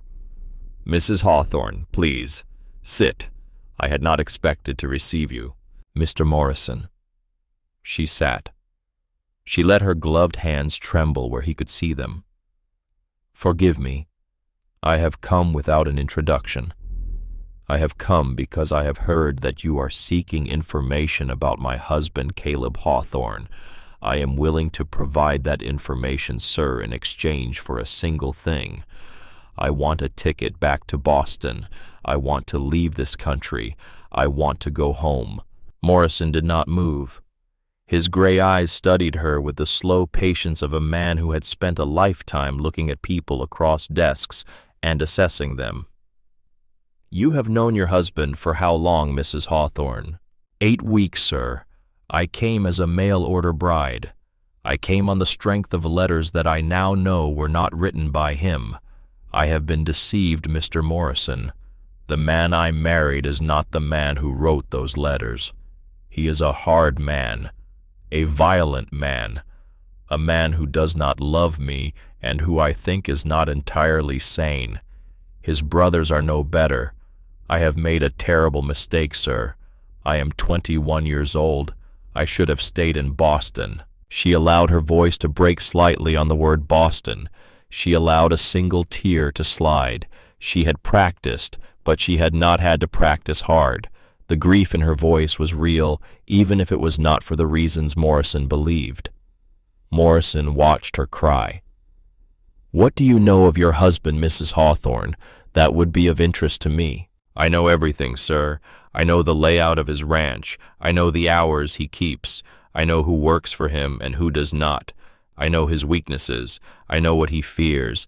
I know the names of the men who would not stand by him in a fight and the names of those who would. I know him, Mr. Morrison. I have lived in his house for 2 months. I know him." She let that sit. She let him do the math. She watched his eyes change. "You may stay here in Denver as my guest, Mrs. Hawthorne. I have a private home outside the city. It is well guarded, quiet, suitable for a young lady of your background. You will be comfortable there while we make arrangements for your return east. We will speak again, you and I, over the next several days. I will require you to be patient with my questions. They will be many. I will answer all of them, sir. I am very tired.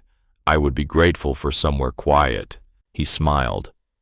It was the smile of a man who had already decided that he had won. He rose. He walked around the desk.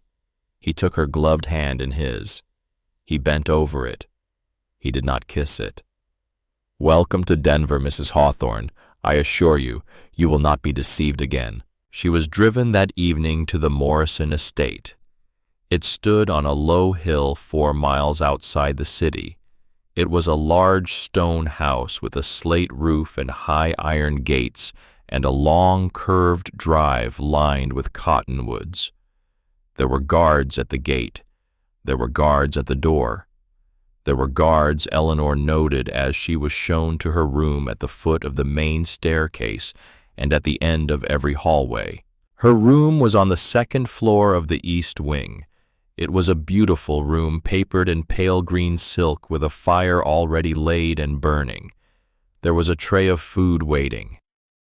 There was a basin of warm water. There was a maid, a thin, frightened girl of perhaps 17 with red-rimmed eyes, who did not speak unless spoken to, and who left the room as quickly as she could. Eleanor noticed all of this. She noticed something else. Down the hallway from her own door, she counted 4 other doors all closed, and 3 of them had locks on the outside. She ate. She thanked the guard at her door. She closed the door. She lay down on the bed in her dress and stared at the ceiling for 2 hours until the lamps in the corridor were turned down low. Then she rose. She slipped off her boots. She opened her door. She walked down the hallway in her stockinged feet. She listened at the first locked door. Silence. She listened at the second locked door. Silence. She listened at the third locked door. Through the wood, she heard a young woman's voice, soft alone in the room, reciting from memory. "Half a league, half a league, half a league. Onward, all in the valley of death, rode the 600. Forward, the light brigade charge for the guns," he said. Into the valley of death rode the 600. It was Tennyson. The charge of the light brigade. Eleanor knew it. She had memorized it every line in her last year at Miss Porter's School for Girls. She tried the door. It was not locked from the outside. The lock had been left disengaged, perhaps because the guards no longer believed the girl inside would try to leave. Eleanor opened the door and stepped inside and closed it softly behind her. A young woman sat at a small writing desk by the window with a book in her lap and a single candle burning. She was 19 years old. Her hair was a deep auburn red, the precise color of Reuben Hawthorne's hair. Her eyes, when she lifted them, were a pale, clear blue, the precise color of Caleb Hawthorne's eyes. Behind her left ear, just visible at the line of her hairline, was a small crescent-shaped birthmark. The young woman stared at the stranger who had walked into her room. "Who are you?" she whispered. "Who are you?" Eleanor crossed the room and knelt down beside the chair and took the young woman's hands in her own. "My name is Eleanor," she said. "I am the wife of Caleb, your brother. I am married to your brother Caleb Hawthorne, and Caleb has been searching for you, and Wyatt and Reuben are alive, and they are in Denver, and they are waiting for you, and we have come, Rosalind. We have come for you." The young woman who had been Rosalind Hawthorne and who had survived 2.5 years in a house from which no other girl had survived did not cry at first. She did not move. She sat with her hands in Eleanor's hands, and her face went very still, and she looked at Eleanor as if she were trying to determine whether she was awake. Then she said very softly, "Caleb is alive." "Yes." "Wyatt is alive." "Yes." "Reuben is alive." "Yes." And only then did Rose Hawthorne begin to weep. She wept without sound, the way a person weeps who has learned over years never to be heard. Eleanor held her. They stayed like that for a long time. When Rose could speak again, she rose from the chair and crossed the room. She knelt by the bed. She slid her hand under the bottom edge of the floorboard nearest the wall, and she lifted out a small leather-bound notebook. "Almost 3 years," she said. "I have been writing in this for almost 3 years. Names, places, dates, every transaction I overheard, every man who came to this house, every girl who was brought in, every one who was sold out. He thinks I write down only the inventory and the household accounts. I do. But underneath I write this. It is everything. Everything he has done. If we can take this out of this house, Eleanor, we can hang him. We can hang every man who has ever worked for him. We can free every girl who is still alive in his other houses. Tell me you can take this out of this house." "Yes," Eleanor said. She took the book. She held it against her heart. "Yes, we can take it out.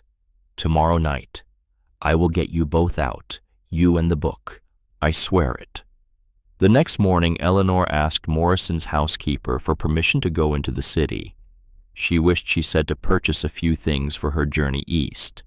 Morrison granted it without hesitation. He sent 2 guards with her. At a small dressmaker's shop on Larimer Street, Eleanor pretended to faint. As the guards stepped back in alarm and the proprietress, who was a woman in the marshal's pay, hurried to assist her, Eleanor pressed a folded square of paper into the woman's hand. The note read, "Rose Room 4 East Wing. Notebook and floor under bed. Tonight at 11 o'clock." That night at 11 minutes past 11, the federal marshals struck. Federal Marshal Daniel Cooper led a force of 15 men. He came in from the front gate with a federal warrant in his coat pocket. Caleb Wyatt and Reuben Hawthorne came in over the back wall, having spent the previous 12 hours studying the layout of the grounds from the cover of the cottonwoods on the hill above the estate. Inside the house, Eleanor unlocked Rose's door and pulled her into the hallway. They moved together toward the east stair. 2 more women, both young, both with the same hollowed look that Eleanor had seen on the maid the first night, came out of their rooms and joined them. Eleanor did not know their names. There was no time. She gestured. They followed. A guard appeared at the head of the stair. He fired. The bullet tore through the sleeve of Eleanor's dress and through the flesh of her left arm. She did not stop. She raised her own pistol, the small revolver Wyatt had given her, and she fired back. She missed. The guard fired again, and his second shot went wide because Reuben Hawthorne had come up the back stair behind him and put a bullet through his shoulder.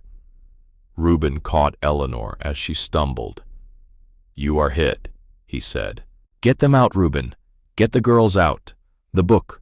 The book is in my hand. Take the book." Caleb came up the stair behind Reuben. He saw his sister.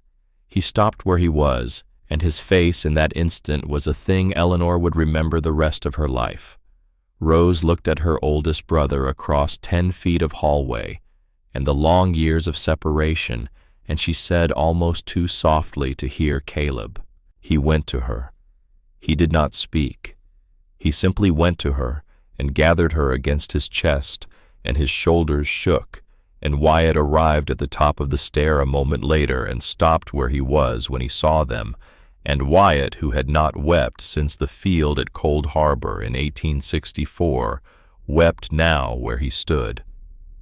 The shooting downstairs went on for 10 more minutes. Then it stopped. Federal Marshal Cooper came up the stair with his pistol smoking and his white hair wild. "It is finished," he said. 8 of them down, 12 more in custody. Morrison alive. He drew on me. I shot the gun out of his hand. We have him. We have all of him.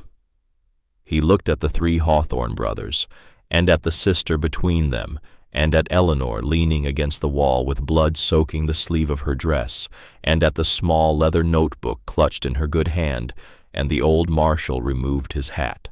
"Mrs. Hawthorne," he said, "your father would be very proud of you tonight. Very proud." Eleanor smiled at him. Then her knees gave way, and Caleb crossed the hallway in 2 strides and caught her before she hit the floor. That should have been the end of it. It was not. In the small hours of the morning after the wounded had been carried out, after Rose and the other rescued girls had been taken to a safe house Cooper kept in the city, after Eleanor's wound had been cleaned and bandaged and pronounced, Minor Marshal Cooper sat at a desk in his office with the leather notebook open in front of him. He read for an hour without speaking. Caleb sat across from him and watched the candle burn down. Cooper turned a page. He stopped. He read the page twice. He raised his head. "Mr. Hawthorne, get your wife. There is something she needs to hear." Caleb went and brought Eleanor in. Her arm was in a sling. Her face was pale but composed. Wyatt and Reuben came in behind her. Cooper turned the notebook so that they could all see the page. "This entry," he said, "is dated October 1873, 6 months after Rosalind Hawthorne was taken. It records a series of payments made by Samuel Morrison to 2 men. One of the men is Judge Thaddeus Morrison of Silver Creek, Colorado. He is Samuel Morrison's first cousin. We had not known they were related." "And the other," Caleb said. Cooper looked up. His eyes met Eleanor's. "The other," he said, "is the Reverend Ezekiel Crawford of Silver Creek, Colorado. He has been receiving payments from Samuel Morrison for 11 years. He is Morrison's brother-in-law. His late wife was Morrison's younger sister. According to these entries, the Reverend has been Morrison's eyes and ears in northern Colorado for over a decade. Every girl who has been taken from your county, Mr. Hawthorne the Reverend was paid for advance information about her family, her schedule, the layout of her home." The room was silent. "He married us," Eleanor said. Her voice was soft. "Caleb, he married us. He stood in front of us in that church, and he read the service, and he watched me, and I felt it. I felt his eyes, and I did not understand. He has been watching you since the day you arrived, ma'am. Likely he wrote to Morrison the very evening of the wedding. There is more. Look at this entry. 3 days ago, Reverend Crawford sent a telegram from Silver Creek to Jasper Murphy." Caleb went very still. "What did the telegram say?" Cooper read it aloud. "Hawthorne's departed for Denver. Ranch unguarded except foreman and hands. Strike now. Burn what you cannot take. This was sent 6 hours after we left Silver Creek. Yesterday morning. Wyatt was already on his feet. Then he is at Hawthorne Ridge right now, Murphy, with however many men he could gather. Asa is alone with 8 men. We have to go." We have to go tonight. There is a special train, Cooper said. I have already sent word. It leaves in 40 minutes. It will get you to Silver Creek by noon tomorrow. The four of them rose at once. The special train ran through the night with the snow beginning to fall on the passes. Caleb sat by the window and stared at the dark. Eleanor sat beside him with her bandaged arm cradled against her chest. Wyatt and Reuben sat across from them. None of them slept. The train climbed through Castle Rock, through the long curve at Palmer Lake, down the eastern slope toward the high plains. Dawn came up red over the prairies. By 10 in the morning, they were at Larkspur. By 11, they could see the snow on the foothills above Silver Creek. They reached the depot at noon. Asa Goodnight was not there to meet them. Eleanor saw Caleb's face in that moment, and she said nothing because there was nothing to say. They rode hard for Hawthorne Ridge with 3 borrowed horses and a buckboard for the wounded among them, and they came over the last rise at 3 in the afternoon, and the smell hit them first. Smoke. Below them in the long, shallow valley, the barn at Hawthorne Ridge was still burning. The corrals were broken. Cattle were loose in the meadow. The bunkhouse roof had been torn open, but the bunkhouse stood. The main house miraculously stood. And Asa Goodnight stood on the porch with a Spencer rifle across his arm, and 7 of the 8 ranch hands stood with him, and Asa was bleeding from a wound in his left leg, and there were 22 men face down in the dirt of the yard with their hands tied behind their backs, and there were 14 more men who would not stand again, and Jasper Murphy was sitting in the dirt at the foot of the porch with his hands tied, and a cloth pressed to a wound in his right arm, and as the Hawthorns rode into the yard, Asa Goodnight raised his hat, and he did not smile, but his eyes were very bright. "You are late, Caleb," he said, "but not too late." The battle had gone on for 2.5 hours. It had ended at dawn. Asa had organized the defense the way he had organized defenses in 1846 and again in 1862, and he had held the main house against 37 men with 8 defenders, and the 8th defender, a young hand named Ned Whitaker, had taken a bullet through the throat and died on the kitchen floor in the arms of the cook. 3 other hands were wounded. Asa himself had been shot in the leg in the 2nd hour of the fighting and had refused to leave his post, and had directed the rest of the defense from a chair on the porch with his rifle propped against the railing and a wad of bandage stuffed into his trouser leg.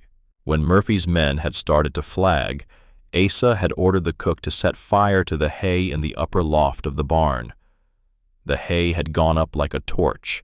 The wind mercifully had carried the flames away from the house.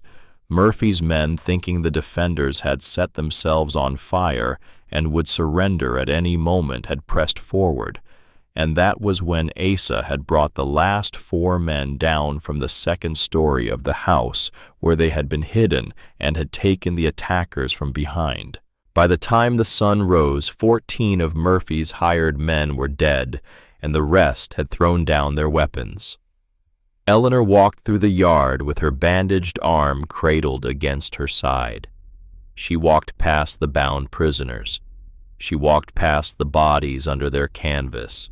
She walked up the porch steps, and she put her good hand on Asa Goodnight's shoulder, and she could not speak. "Welcome home, Mrs. Hawthorne," Asa said. His voice was rough and gentle at once. "I am sorry the place looks the way it looks. I will set the boys to clearing it tomorrow. The barn will go up again by spring."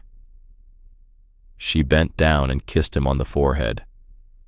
The old man closed his eyes for a moment, and then he opened them, and he looked past her at Caleb. "Crawford," Asa said. "Where is Crawford?" Murphy was the hand. Crawford was the head. "You take Crawford, Caleb, or this is not finished." "Crawford is gone," Caleb said. "He left town the night we left for Denver. He knew. Then he will come back, or he will be brought back. Men like that do not stay gone." Caleb stood on the porch of his father's house, with the smoke of the burning barn still rising into the December sky behind him, and he looked out across the meadows of Hawthorne Ridge, and he understood that the war was not over. The Morrison piece was finished. The Murphy piece was finished. The Crawford piece remained. His youngest brother came up onto the porch beside him, and his middle brother on the other side, and his sister behind him, alive, after almost 3 years alive, in this country, and on this porch in the cold, and his wife in front of him, with her arm in a sling, and his mother's wedding ring on her finger, and her eyes lifted to his. "It is not over yet," he said. "No," Eleanor said. "Not yet. But it will be." He drew her against him with his good arm, and he rested his chin on the top of her head, and he closed his eyes. Behind them, the snow began to fall on the burned wood of the barn, and on the canvas-covered dead, and on the long valley of Hawthorne Ridge, and on the high, cold peaks of the Rockies that had stood indifferent through every battle the brothers had fought, and through every battle they had yet to fight. The snow fell for 3 days after the burning of the barn.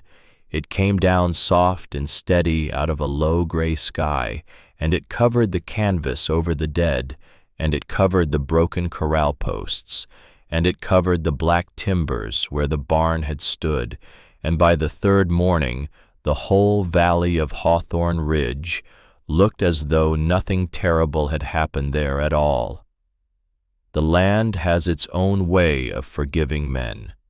The land does not need a great deal of time. It needs only the next snow.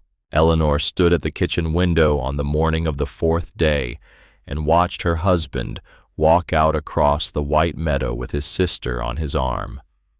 Rose was wrapped in one of Caleb's old wool coats, the sleeves turned up twice, and she walked slowly because her body had not been strong in over 2 years, and the cold air was hard on her lungs.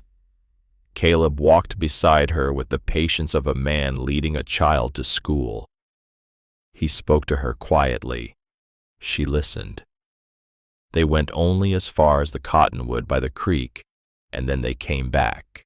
It would be like that for many weeks. Rose did not speak much at first. She ate small portions, she slept in the room next to Eleanor's, and she kept the lamp burning all night every night because she could not yet bear the dark. In the daytime she sat by the front window in the parlor with a book in her lap, and sometimes she did not turn a page for an hour. She watched the meadow. She watched the men work. She did not seem to be looking for anything in particular. She seemed, Eleanor thought, to be simply confirming again and again that she had not dreamed her freedom. On the 5th night after their return, Reuben came down the stairs at 3 in the morning and found Rose sitting in the parlor by the dying fire. She had been weeping. He sat down on the floor beside her chair the way he had sat beside her when she was 8 and had been frightened by a thunderstorm, and he did not speak. He simply put his hand on her knee. After a long time, she put her hand on top of his. "It is real," she said. "I have to keep saying it is real. It is real, Rosalind." "Reuben, say my name again." "Rosalind." Again. "Rosalind." She closed her eyes. Outside, the wind moved through the cottonwoods. The fire popped. After a while, she slept in the chair, and Reuben covered her with a quilt, and he sat on the floor beside her until morning. When Caleb came down at first light, he found them like that, and he stood in the doorway for a moment, and then he turned and walked back to his own room without making a sound. Wyatt rebuilt the corrals first. He worked alone for the first week because work was the only thing that quieted the thing inside him. He did not speak about the night of the fire. He did not speak about Cold Harbor. He did not speak about Augustus Mercer or Barnabas Holt. But Eleanor, who had become a careful watcher of the men in this house, saw him stop sometimes in the middle of setting a post and stand with his hand on the wood and look out at nothing for a long minute. Then he would shake himself and go on. He limped more in the cold. He did not complain. It was Dr. Ezra Whitmore who came out from town on the second Sunday after the fire to check Asa's leg and who brought his daughter with him. Cordelia Whitmore was 27 years old. She was the widow of a young miner named Henry Coltrane, who had been killed in a shaft collapse outside Idaho Springs in the spring of 1874. She had a son, 5 years old, named Jonah. She had her father's calm gray eyes and a quiet voice and a way of moving through a room without disturbing the air in it. She had come along that morning, she said, because Jonah had wanted to see the burned barn, and she could not refuse him a thing he asked for so plainly. And besides, she had heard there were Hawthorns who were wounded, and she had been a doctor's daughter long enough to know that wounded men in a house full of other wounded men sometimes need a woman to remind them to eat their soup. Wyatt was in the kitchen when she walked in, and he looked up from his coffee, and Eleanor, who was peeling potatoes at the sideboard, saw the precise instant in which the world rearranged itself for him. He did not say anything at first. He set down his cup. He stood up. He took off his hat, although he was indoors, and had forgotten he was wearing it. "Ma'am," he said, "Mr. Hawthorne. You are Dr. Whitmore's daughter." "I am. I have heard of you." I have heard of you also, Mr. Hawthorne. From every patient my father has treated this past year. The accounts vary." Wyatt grinned. It was the first real grin Eleanor had seen on his face since the night of the burning. "They would. Some of those folks owe me money." Cordelia smiled too, very faintly, the way a woman smiles who has not had much occasion to smile in a long time. Behind her, Jonah Whitmore had walked into the kitchen on small, careful boots, and was looking up at the very tall man who had stood up so suddenly. Wyatt looked down at the boy. The boy looked up at Wyatt. "You are tall," Jonah said. "I am," said Wyatt. "How tall?" 6.5 feet. "That is taller than my mother." "It is." "It is taller than the doctor." "It is taller than the doctor."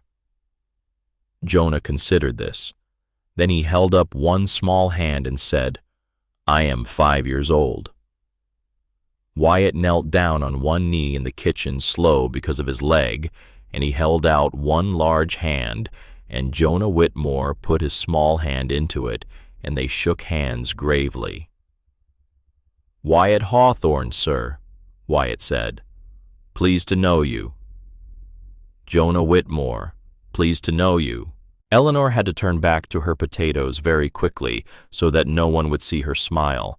She heard Cordelia Whitmore laugh softly behind her. It was a good sound. It was the sound of a woman remembering how to laugh. The second visitor of that month came on a windless afternoon in the third week of January. She came on her own buggy driven by an elderly hired man, and she introduced herself in the front room with the directness of a person who had decided long ago that life was too short for hesitation. "Tabitha Greer," she said. "I am the new school teacher in Silver Creek. I have been told there is a young woman here who has had a hard time of it, and who is intelligent and who reads. I have brought her some books. I would like to meet her if she is willing." Tabitha was 22 years old. She was tall, very nearly as tall as Reuben Hawthorne, and she wore wire-rimmed spectacles, and her brown hair was bound severely at the back of her head, and her hands were ink-stained. She had taken her teaching post in Silver Creek 3 months earlier, having come west from a position in St. Louis, because she said she had read too much of Mr. Greeley's editorials and had taken his advice rather more literally than he had likely intended. Reuben came in from the corral while she was still in the front room. He saw her standing by the window with her satchel of books on the chair beside her. He stopped. He looked at her. He took off his hat. "Ma'am," he said. "Mr. Hawthorne, you are the school teacher." "I am. I have heard. I would expect so in a town that size." Reuben smiled. It was a small smile, but it was the kind of smile a man does not give to many people in his lifetime. Eleanor came in just then with a tea tray, and she watched her youngest brother-in-law stand in the doorway of the parlor as if he had forgotten how to enter his own house, and she set down the tray, and she said very innocently, "Reuben, would you ask Miss Greer if she would care to stay for supper?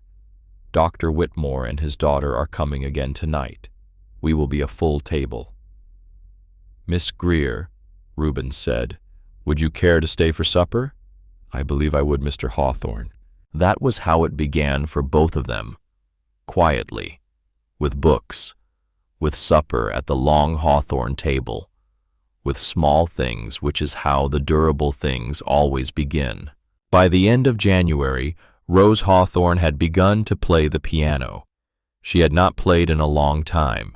She sat down at it one morning in the empty house when she thought no one was listening, and she played a single phrase from a hymn she had loved as a girl, and then she stopped because her hands had begun to shake. Eleanor had been listening from the kitchen, and she did not enter the parlor. She let her sister-in-law find her own way back. The next day, Rose played a little longer. The day after that, longer still. By the second week of February, she was playing every evening. By the end of February, she had begun very tentatively to write again. Small poems at first, lines in a journal, then longer pieces. Eleanor brought her paper and ink and never asked to read what was written. She knew that what Rose was setting down was not yet for any other eye. There would be time. It was on a clear, cold morning in the first week of March that Caleb Hawthorne walked Eleanor up the hill behind the house to the small cemetery where his father and his 3 mothers were buried. The snow on the hill had begun to soften. The Rockies stood blue and white in the distance. Caleb did not speak as they walked. When they reached the graves, he stopped and removed his hat, and Eleanor stood beside him with her hand tucked into the crook of his arm. "My mother is here," he said. "Margaret O'Brien Hawthorne, born in County Cork in 1819, died here in 1851. She was 32 years old, the same age I am now." I did not know. "Yes, the same age. I have outlived her this winter." He was silent for a moment. "Eleanor, I married you because the law required it. You came here because you had nowhere else to go. We have been husband and wife on paper for 5 months now. Today I want to ask you something, and I want you to know that you may say no, and there will be no consequence. You will keep this house. You will keep my name. You will keep my mother's ring. You will be cared for in every way I can care for you, until the end of your days, whatever you decide. Do you understand?" "I understand, Caleb. I want to ask you to be my wife in truth, not in paper only. I want to ask you to share my room and my life, and to bear my children if God grants us children, and to grow old with me on this land.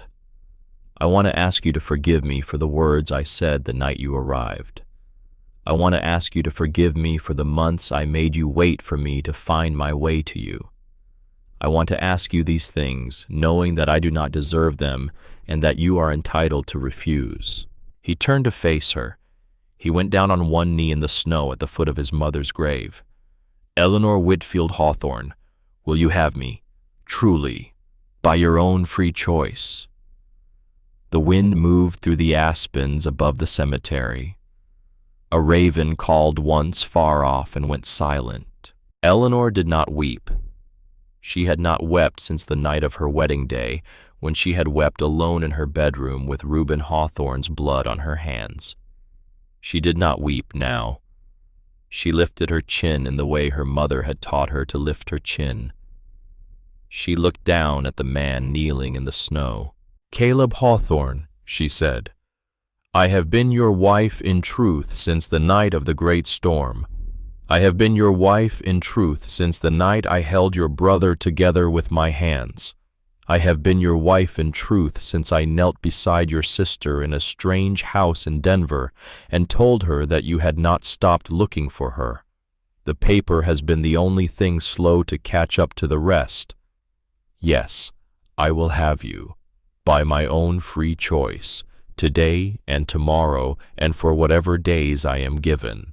Caleb rose from the snow, and he took his wife in his arms there at the foot of his mother's grave, and he kissed her, not on the forehead, not on the temple, but full on the mouth, the way a husband kisses a wife he has waited 5 months to claim, and she held to him as if she had been waiting longer than that, which in truth she had been longer even than she had known. That night Caleb dined with his wife and his sister and his brothers and the foreman who had been a second father to him, and after the meal was over and the lamps were turned down and the kitchen was quiet, he took Eleanor's hand and led her up the stairs of the house his father had built.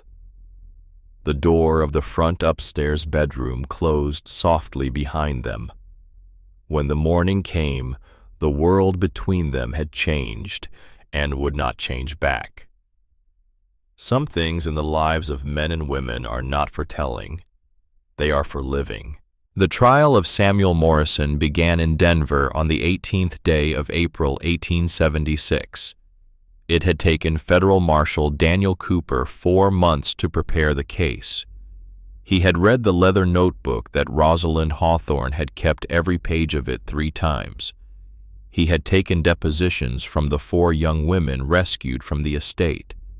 He had subpoenaed bank records from 3 states. He had brought the United States Attorney for the District of Colorado into the matter, and the attorney had brought in his turn a deputy from Washington who specialized in cases involving men too rich to prosecute easily. The trial was the largest legal proceeding the territory of Colorado had yet seen. Reporters came from the Boston Globe, from the New York Times, from the Chicago Tribune. The courtroom seated 200 and held on most days nearly 400. Samuel Morrison sat at the defense table in a black suit of expensive English wool, and his face had aged 10 years in the 4 months of his confinement. His attorneys were 3 of the best men money could find west of the Mississippi. Rose Hawthorne took the witness stand on the morning of the 3rd day.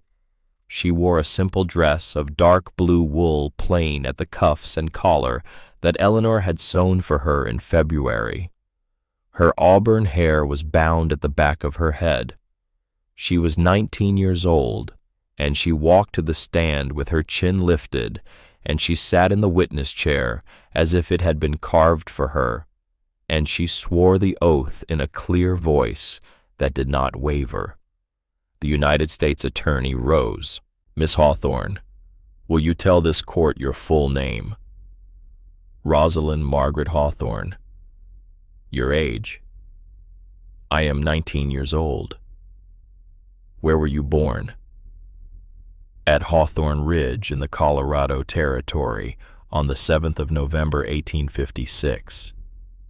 And on the night of the 3rd of March 1873, what happened?" Rose drew a breath. "I was 16 years old. I was taken from the front yard of my father's house by 3 men. I had stepped outside to feed a cat that lived in the woodpile. The men were waiting in the cottonwoods at the edge of the yard.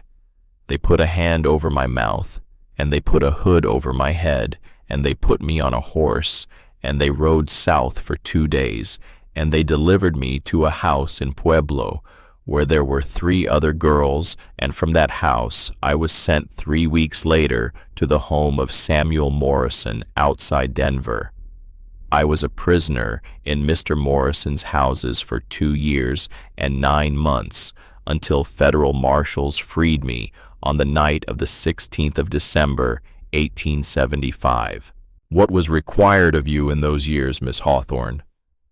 At first I was simply held. I was beaten if I tried to speak to the other girls. I was kept in a locked room. After several months, Mr. Morrison observed that I could read and write and do figures, and he had me brought to a writing desk and given the task of keeping the household accounts of his estate.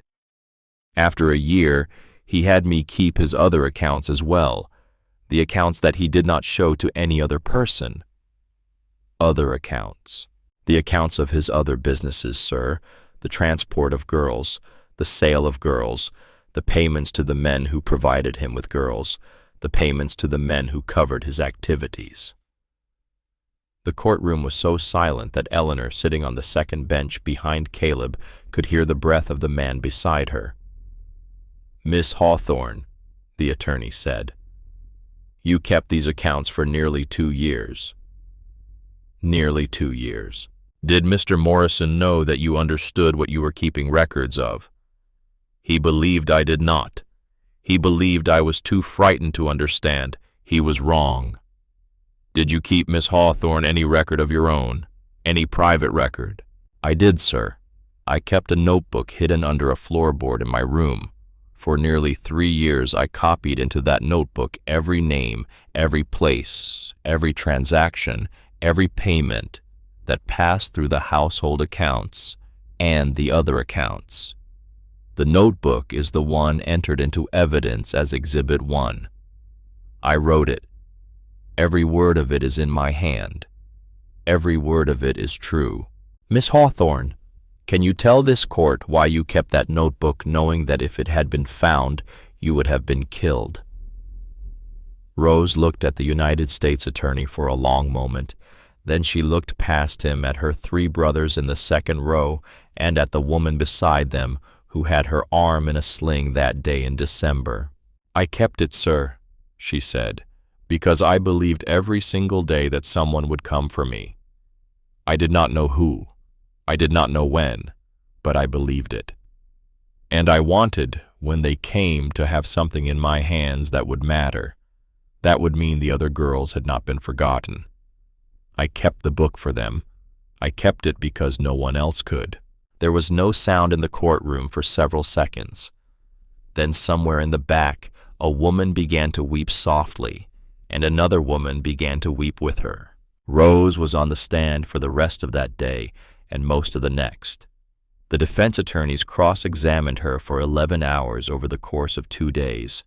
They could not break her. She did not raise her voice once. She did not weep.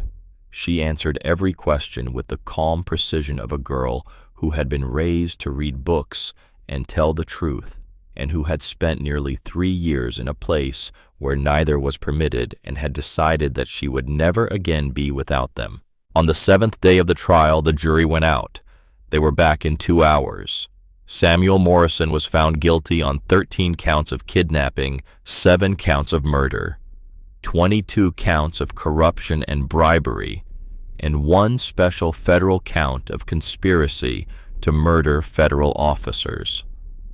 The sentence was death by hanging. When the verdict was read, Morrison rose from his chair. He did not look at the judge. He looked at Caleb Hawthorne in the second row. "You won, Hawthorne," he said, "but you killed my son." Caleb stood. "And you killed 12 other men's daughters," he said. "A son of yours is not worth the life of any one of those girls. We are not even Morrison. We will never be even." The sentence was carried out on the 11th day of June, 1876, in the yard of the federal jail in Denver. Samuel Morrison did not speak from the gallows. He was 65 years old. His estate was seized by the federal government and used under a special act of Congress to fund a home in Denver for women who had been rescued from his houses and from others like them. The home was managed for many years by Federal Marshal Daniel Cooper's wife, and after her by Rosalind Hawthorne herself until the year she married. Judge Thaddeus Morrison was tried separately in October of 1876. He was sentenced to 25 years in the federal prison at Laramie, Wyoming, where he died in the second year of his confinement. The Reverend Ezekiel Crawford was not tried that summer. Crawford had vanished from Silver Creek on the night the Hawthornes had left for Denver, and despite the federal warrant and the rewards posted in 3 territories, he was not found. Eleanor did not think of him often during the spring and summer of 1876. The world was full of larger things. The barn was rebuilt. The cattle were sold. Rose grew stronger by the week. Wyatt and Cordelia Whitmore began to be seen riding together in the meadows above Silver Creek. Reuben and Tabitha Greer were observed on the porch of the Hawthorne house most Sunday afternoons with books between them. The world moved forward. The Reverend Crawford did not. He had not gone far. He had only gone to ground, and he had been waiting for the snow. He came back on the 3rd night of December 1876, almost exactly 1 year after the night of the burning of the barn. The first heavy snow of that winter had fallen the day before. The valley was white. Eleanor had gone out at twilight to gather the last of the dried plants from the herb garden at the side of the kitchen, the things that would not survive the freeze that was coming that night. She wore a heavy shawl over her dress, and she carried a small basket. She was 4 months along that night with the child she would name Obadiah after Caleb's father, and she moved a little carefully because of it. She did not yet show. Only Caleb knew, and Rose because Rose had guessed. The man stepped out from behind the woodshed, and his pistol was already in his hand. "Mrs. Hawthorne." Eleanor stopped. The basket fell from her hand. She did not cry out. She did not run. The Reverend Ezekiel Crawford was a year thinner than he had been on the day he had married her, and his beard had grown out long and unkempt, and his eyes were the eyes of a man who had been alone too long and had spent the time arguing with no one but himself. He held the pistol low. He did not raise it yet. He had something he wished to say first. "You have ruined me, woman. Do you understand? You have ruined a man who served the gospel for 35 years. You have hanged my sister's husband. You have put my brother in a federal prison. You have driven me from my own pulpit and my own home. I have lived these 12 months in barns and in caves and in the back rooms of saloons because of you, a foolish girl from Boston." "Your sister's husband," Eleanor said quietly, "sold girls into slavery for 30 years. You took his money for 11 of them. There is no ruin in you, Reverend, that you did not put there yourself." "I am going to kill you," he said. "I am going to kill you so that Caleb Hawthorne knows what it is to lose what he loves.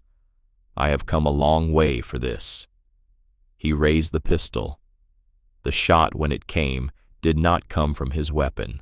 It came from the open kitchen door behind Eleanor, from a Spencer rifle held against the shoulder of a young woman with auburn hair who had been sitting at the kitchen table with a book in her lap, and had heard her sister-in-law's voice through the open window, and had risen very calmly and lifted her brother's rifle from the rack by the door and walked very calmly to the doorway. The bullet struck the Reverend Crawford in the right shoulder. His pistol fell into the snow. He fell after it. Rose Hawthorne stepped out onto the kitchen step with the rifle still at her shoulder. She did not lower it. The Reverend Crawford lay in the snow and stared up at her with his good hand pressed against his bleeding shoulder, and his face changed as he understood who he was looking at. "You," he said. "You are the one from Morrison's house. You are the one who wrote it all down." "I am Rosalind Hawthorne," she said. "I am Beth Hawthorne's daughter. I am the sister of Caleb and Wyatt and Reuben Hawthorne. I am the one who wrote it all down. And I am not afraid of you, Reverend Crawford. I was afraid of your brother-in-law for nearly 3 years. I was afraid of you for an hour just now when I saw you through the window. I will not be afraid of you a second longer. Do you understand me? Not a second longer. This is my house. This is my family. You should not have come back." Caleb came out of the front of the house with his pistol drawn. Wyatt came around the corner of the woodshed with his. Reuben came down from the loft of the new barn at a run. Asa Goodnight came out of the bunkhouse with his Spencer. The whole of Hawthorne Ridge in the space of half a minute surrounded the Reverend Ezekiel Crawford as he lay in the snow. Caleb did not look at Crawford. He looked at his sister. "Rose," he said. He was going to kill her, Caleb. He was going to kill Eleanor. "Yes. I shot him in the shoulder. I did not shoot him in the heart, although I could have. I want him to live. I want him to stand trial. I want him to be hanged the way Samuel was hanged, with his name in the newspapers and the families of the girls reading the verdict at their breakfast tables. That is what I want. Not a quick death, a long one, a loud one." Caleb looked at her and at Eleanor, who was shaking now that the moment was over, and the cold was finding her, and he said very quietly, "Yes, Rosalind, that is what we will give him." He crossed the snow to his wife, and he wrapped her in his arms, and he carried her into the house. He did not let her walk. He said into her hair as he carried her, "The child is all right. Tell me the child is all right." "The child is all right, Caleb. The child is all right." The Reverend Crawford was tried in Denver in February of 1877 and was hanged in April of that year on the same gallows where Samuel Morrison had been hanged 10 months before. Rose Hawthorne attended both hangings. She did not say why she went, and no one asked. Spring came late that year, but it came. The snow on the Rockies stayed on the high peaks well into June, but the meadows greened by the second week of May. The cottonwoods leafed out. The wildflowers came up in the south meadow first, then in the north. The new barn, which Wyatt had finished framing in October, was painted dark red. The corrals were full of new colts. Reuben had crossed 2 of the bay mares with a stallion from a Wyoming ranch the autumn before, and the foals that had come in April were the finest the ranch had ever produced. He walked among them in the corral every morning at dawn, and the foals followed him as they had always followed him, the way the dogs had followed him when he was a boy. Wyatt Hawthorne and Cordelia Whitmore were married at the new church in Silver Creek on the 12th of May, 1877. The new minister, a young man from Denver named Asher Pemberton, presided. Jonah Whitmore, 6 years old by then, walked Cordelia down the aisle himself, because he had told his mother that was what a man of the family did. Wyatt waited for them at the altar in his clean black coat, with his hat in his hand. When Cordelia and Jonah reached him, Wyatt knelt down to the boy first, and he said in a voice that everyone in the church could hear, "Jonah Whitmore, I will love your mother all my life.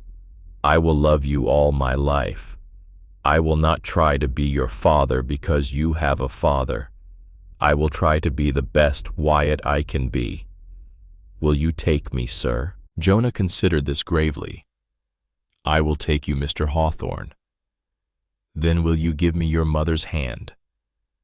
The boy gave his mother's hand to Wyatt, and Cordelia laughed and wept at the same time, which Eleanor thought was perhaps the highest possible compliment to the moment, and the wedding went forward.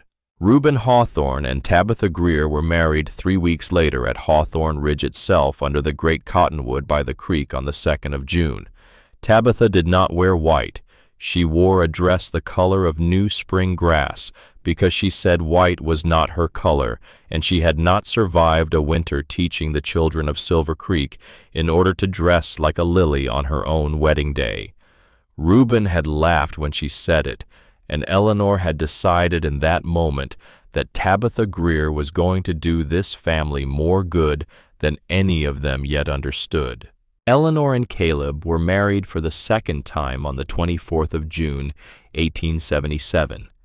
They were married under the same cottonwood where Reuben and Tabitha had stood 3 weeks before, and the Reverend Asher Pemberton presided, and Eleanor wore a white silk dress that had been sewn for her in part by Mrs. Patterson of the Silver Creek General Store, who had come to Eleanor at the end of April with the bolt of fabric in her hands and tears in her eyes and a half-spoken apology that Eleanor had not made her finish. More than 100 people came.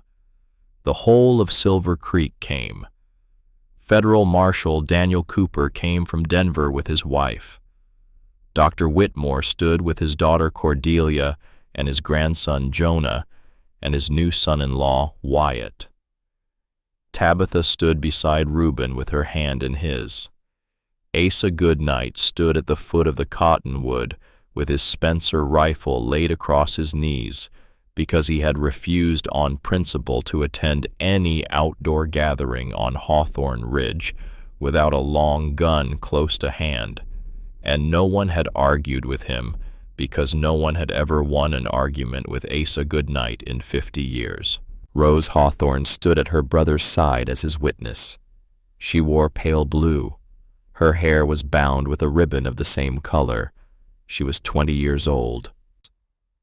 When the Reverend Pemberton reached the part of the service where he asked whether anyone present knew of any reason why these two should not be joined, the wind moved through the cottonwood, and not a soul among them spoke, and Caleb Hawthorne looked down at his wife of 9 months, who was now visibly carrying his child, and he could not for a moment remember that he had ever in his life believed himself to be a man undeserving of joy.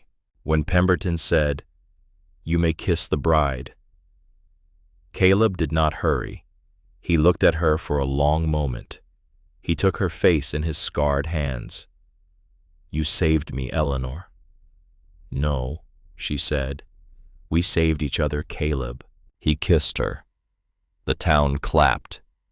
The cottonwood threw its small green light down on them, and the meadows rolled away to the foot of the Rockies, and somewhere in the corral behind the house a foal whinnied for its mother, and the long, terrible year that had begun on a railway platform in Silver Creek was at last and entirely behind them. Obadiah Whitfield. Hawthorne was born on the 19th of October, 1877, in the front upstairs bedroom of the house his grandfather had built. He was a healthy child and loud, and he had the cornflower blue eyes of his mother and the dark chestnut hair of his father. Caleb sat in the chair by the bed for the whole of the night his son was born, and he did not let go of Eleanor's hand.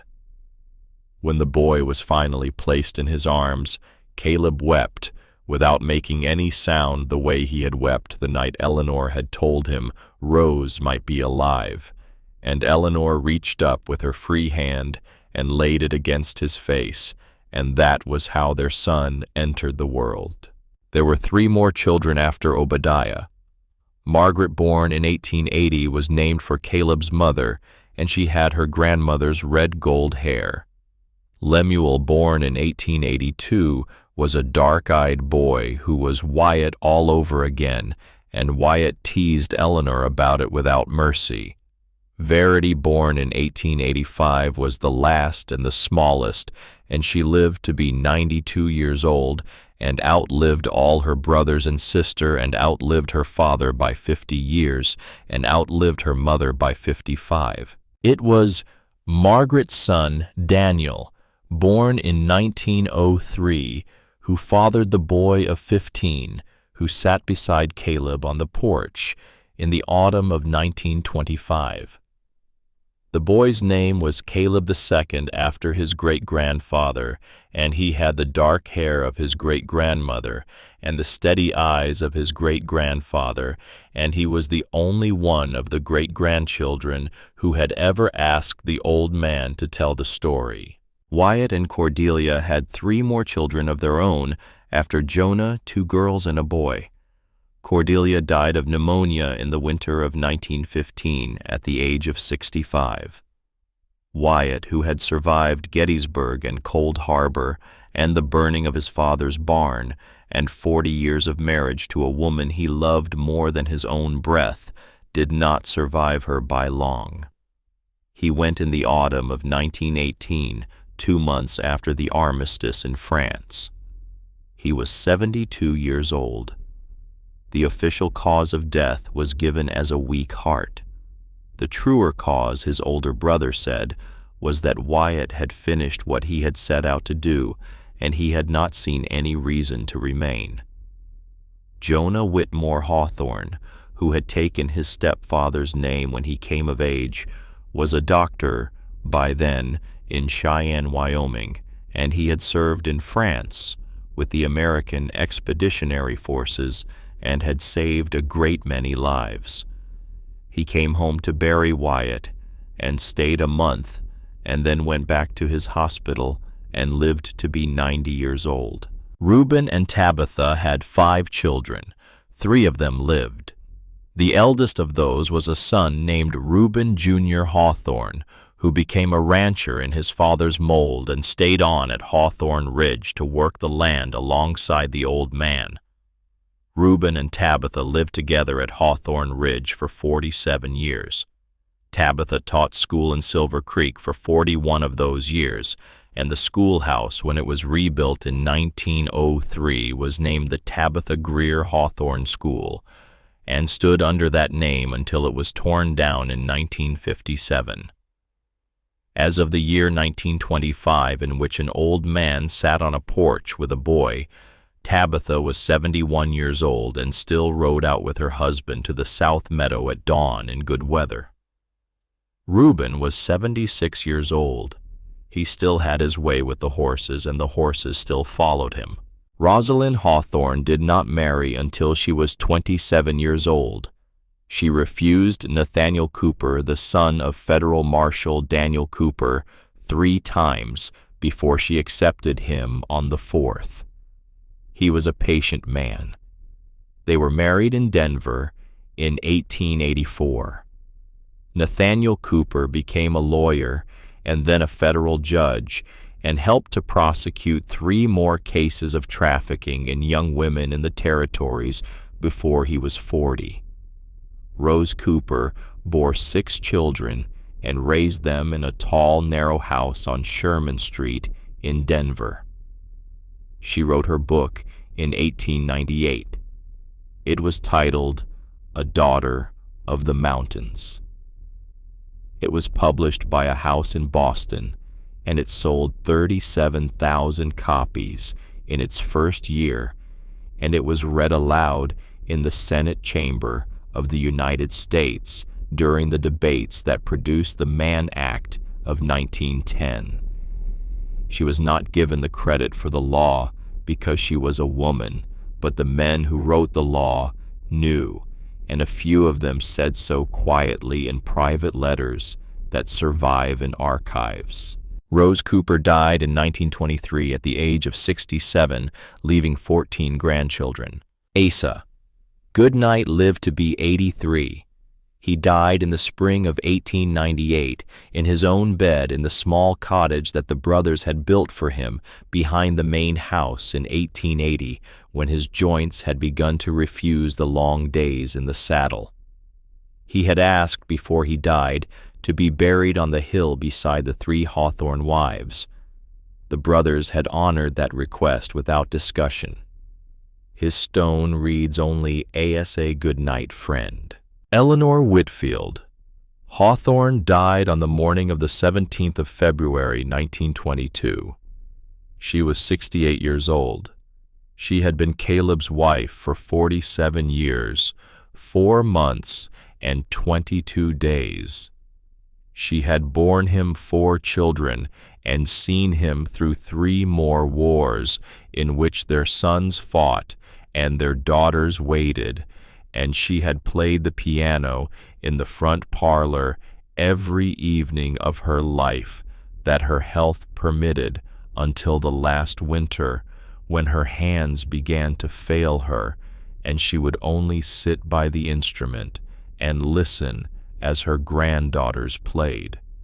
The night she died, Caleb sat by the bed and held her hand, and at the end she opened her cornflower blue eyes one last time and looked at him and said, "Caleb, amazing grace." He could not sing. He had never been able to sing.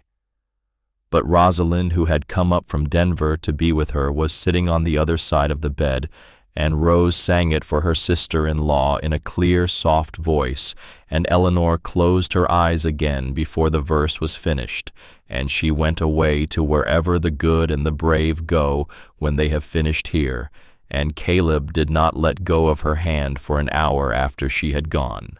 He buried her on the hill beside his mother. He had her stone cut in Denver, and the cutter wrote to him to ask what should be inscribed, and Caleb wrote back the words in his own hand, and the cutter cut them faithfully. The stone reads, Eleanor Whitfield Hawthorne, 1854 to 1922. A mother, a wife, a warrior, the Boston girl who became a daughter of the West. The boy on the porch of Hawthorne Ridge in the autumn of 1925 had not moved through any of it. He had sat with his grandfather's voice falling and rising over him for the better part of 2 hours, and the sun had gone down behind the Rockies, and the long valley was blue with dusk, and someone had lit a lamp inside the house, but neither of them had risen to go in. The old man fell silent at last. He sat with his folded hands in his lap. "Granddad," the boy said. "Yes, son. Do you miss her?" "Every day, boy. Every hour.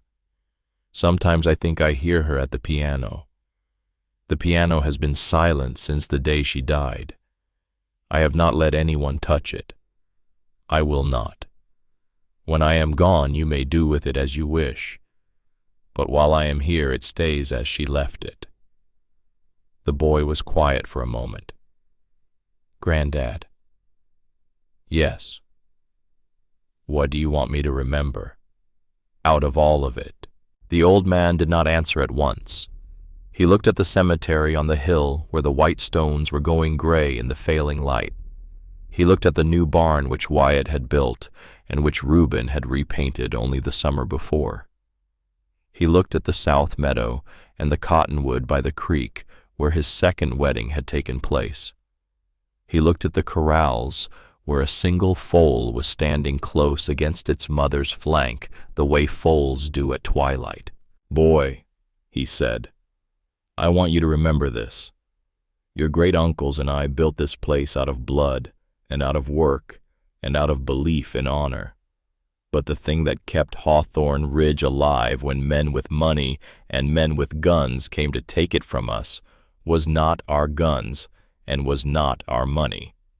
It was a girl of 21 years who got onto a train in Boston in October of 1875 and rode 1,800 miles to marry a man she had never met. It was a woman who stood between 3 brothers and a man with a pistol on the kitchen step in the snow. It was the wife who loved a killer and turned him into a decent man." He drew a long breath. "When you grow up, son, do not look for the prettiest girl. Do not look for the richest girl. Look for the one who will stand beside you when everything else is breaking. That is the only kind of love that is worth having. That is the only kind of love that lasts." The boy looked at him. After a moment, the boy reached out and laid his small hand over his great-grandfather's old knotted one, the way Eleanor Whitfield Hawthorne had laid her hand over Caleb's hand on a stormy night in 1875, and she had told him she was not going anywhere. "Granddad." "Yes, son." "Tell me one more thing. About her. Anything." Caleb Hawthorne, 82 years old, looked out at the cemetery on the hill, and the first stars of the evening were beginning to come on above the peaks. "She used to sit at that piano on summer evenings with all the windows of the house open," he said.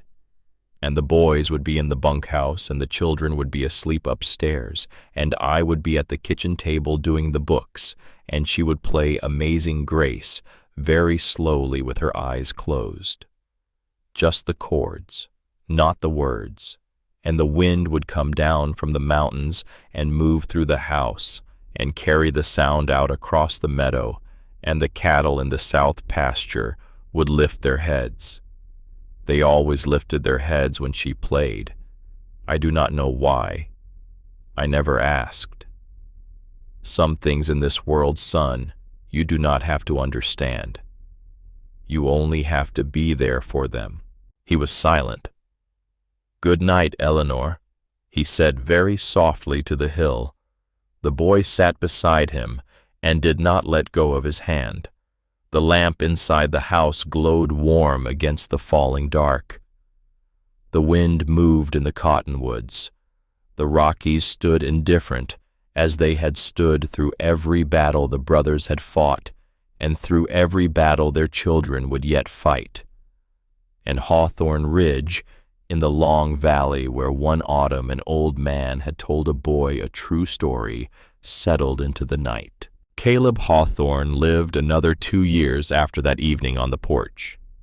He died in his sleep on a March night in 1927 in the same upstairs bedroom where his 4 children had been born and where his wife had drawn her last breath. He was 84 years old. They buried him on the hill beside Eleanor, and his stone, by his own instruction written out 3 years before, was cut to match hers in size and shape, and to read only this: Caleb Hawthorne, 1843 to 1927. He loved her. The boy who had sat with him on the porch grew up to be a man, and the man told the story to his own children, and his children told it to theirs, and so the story was not lost. It is being told still.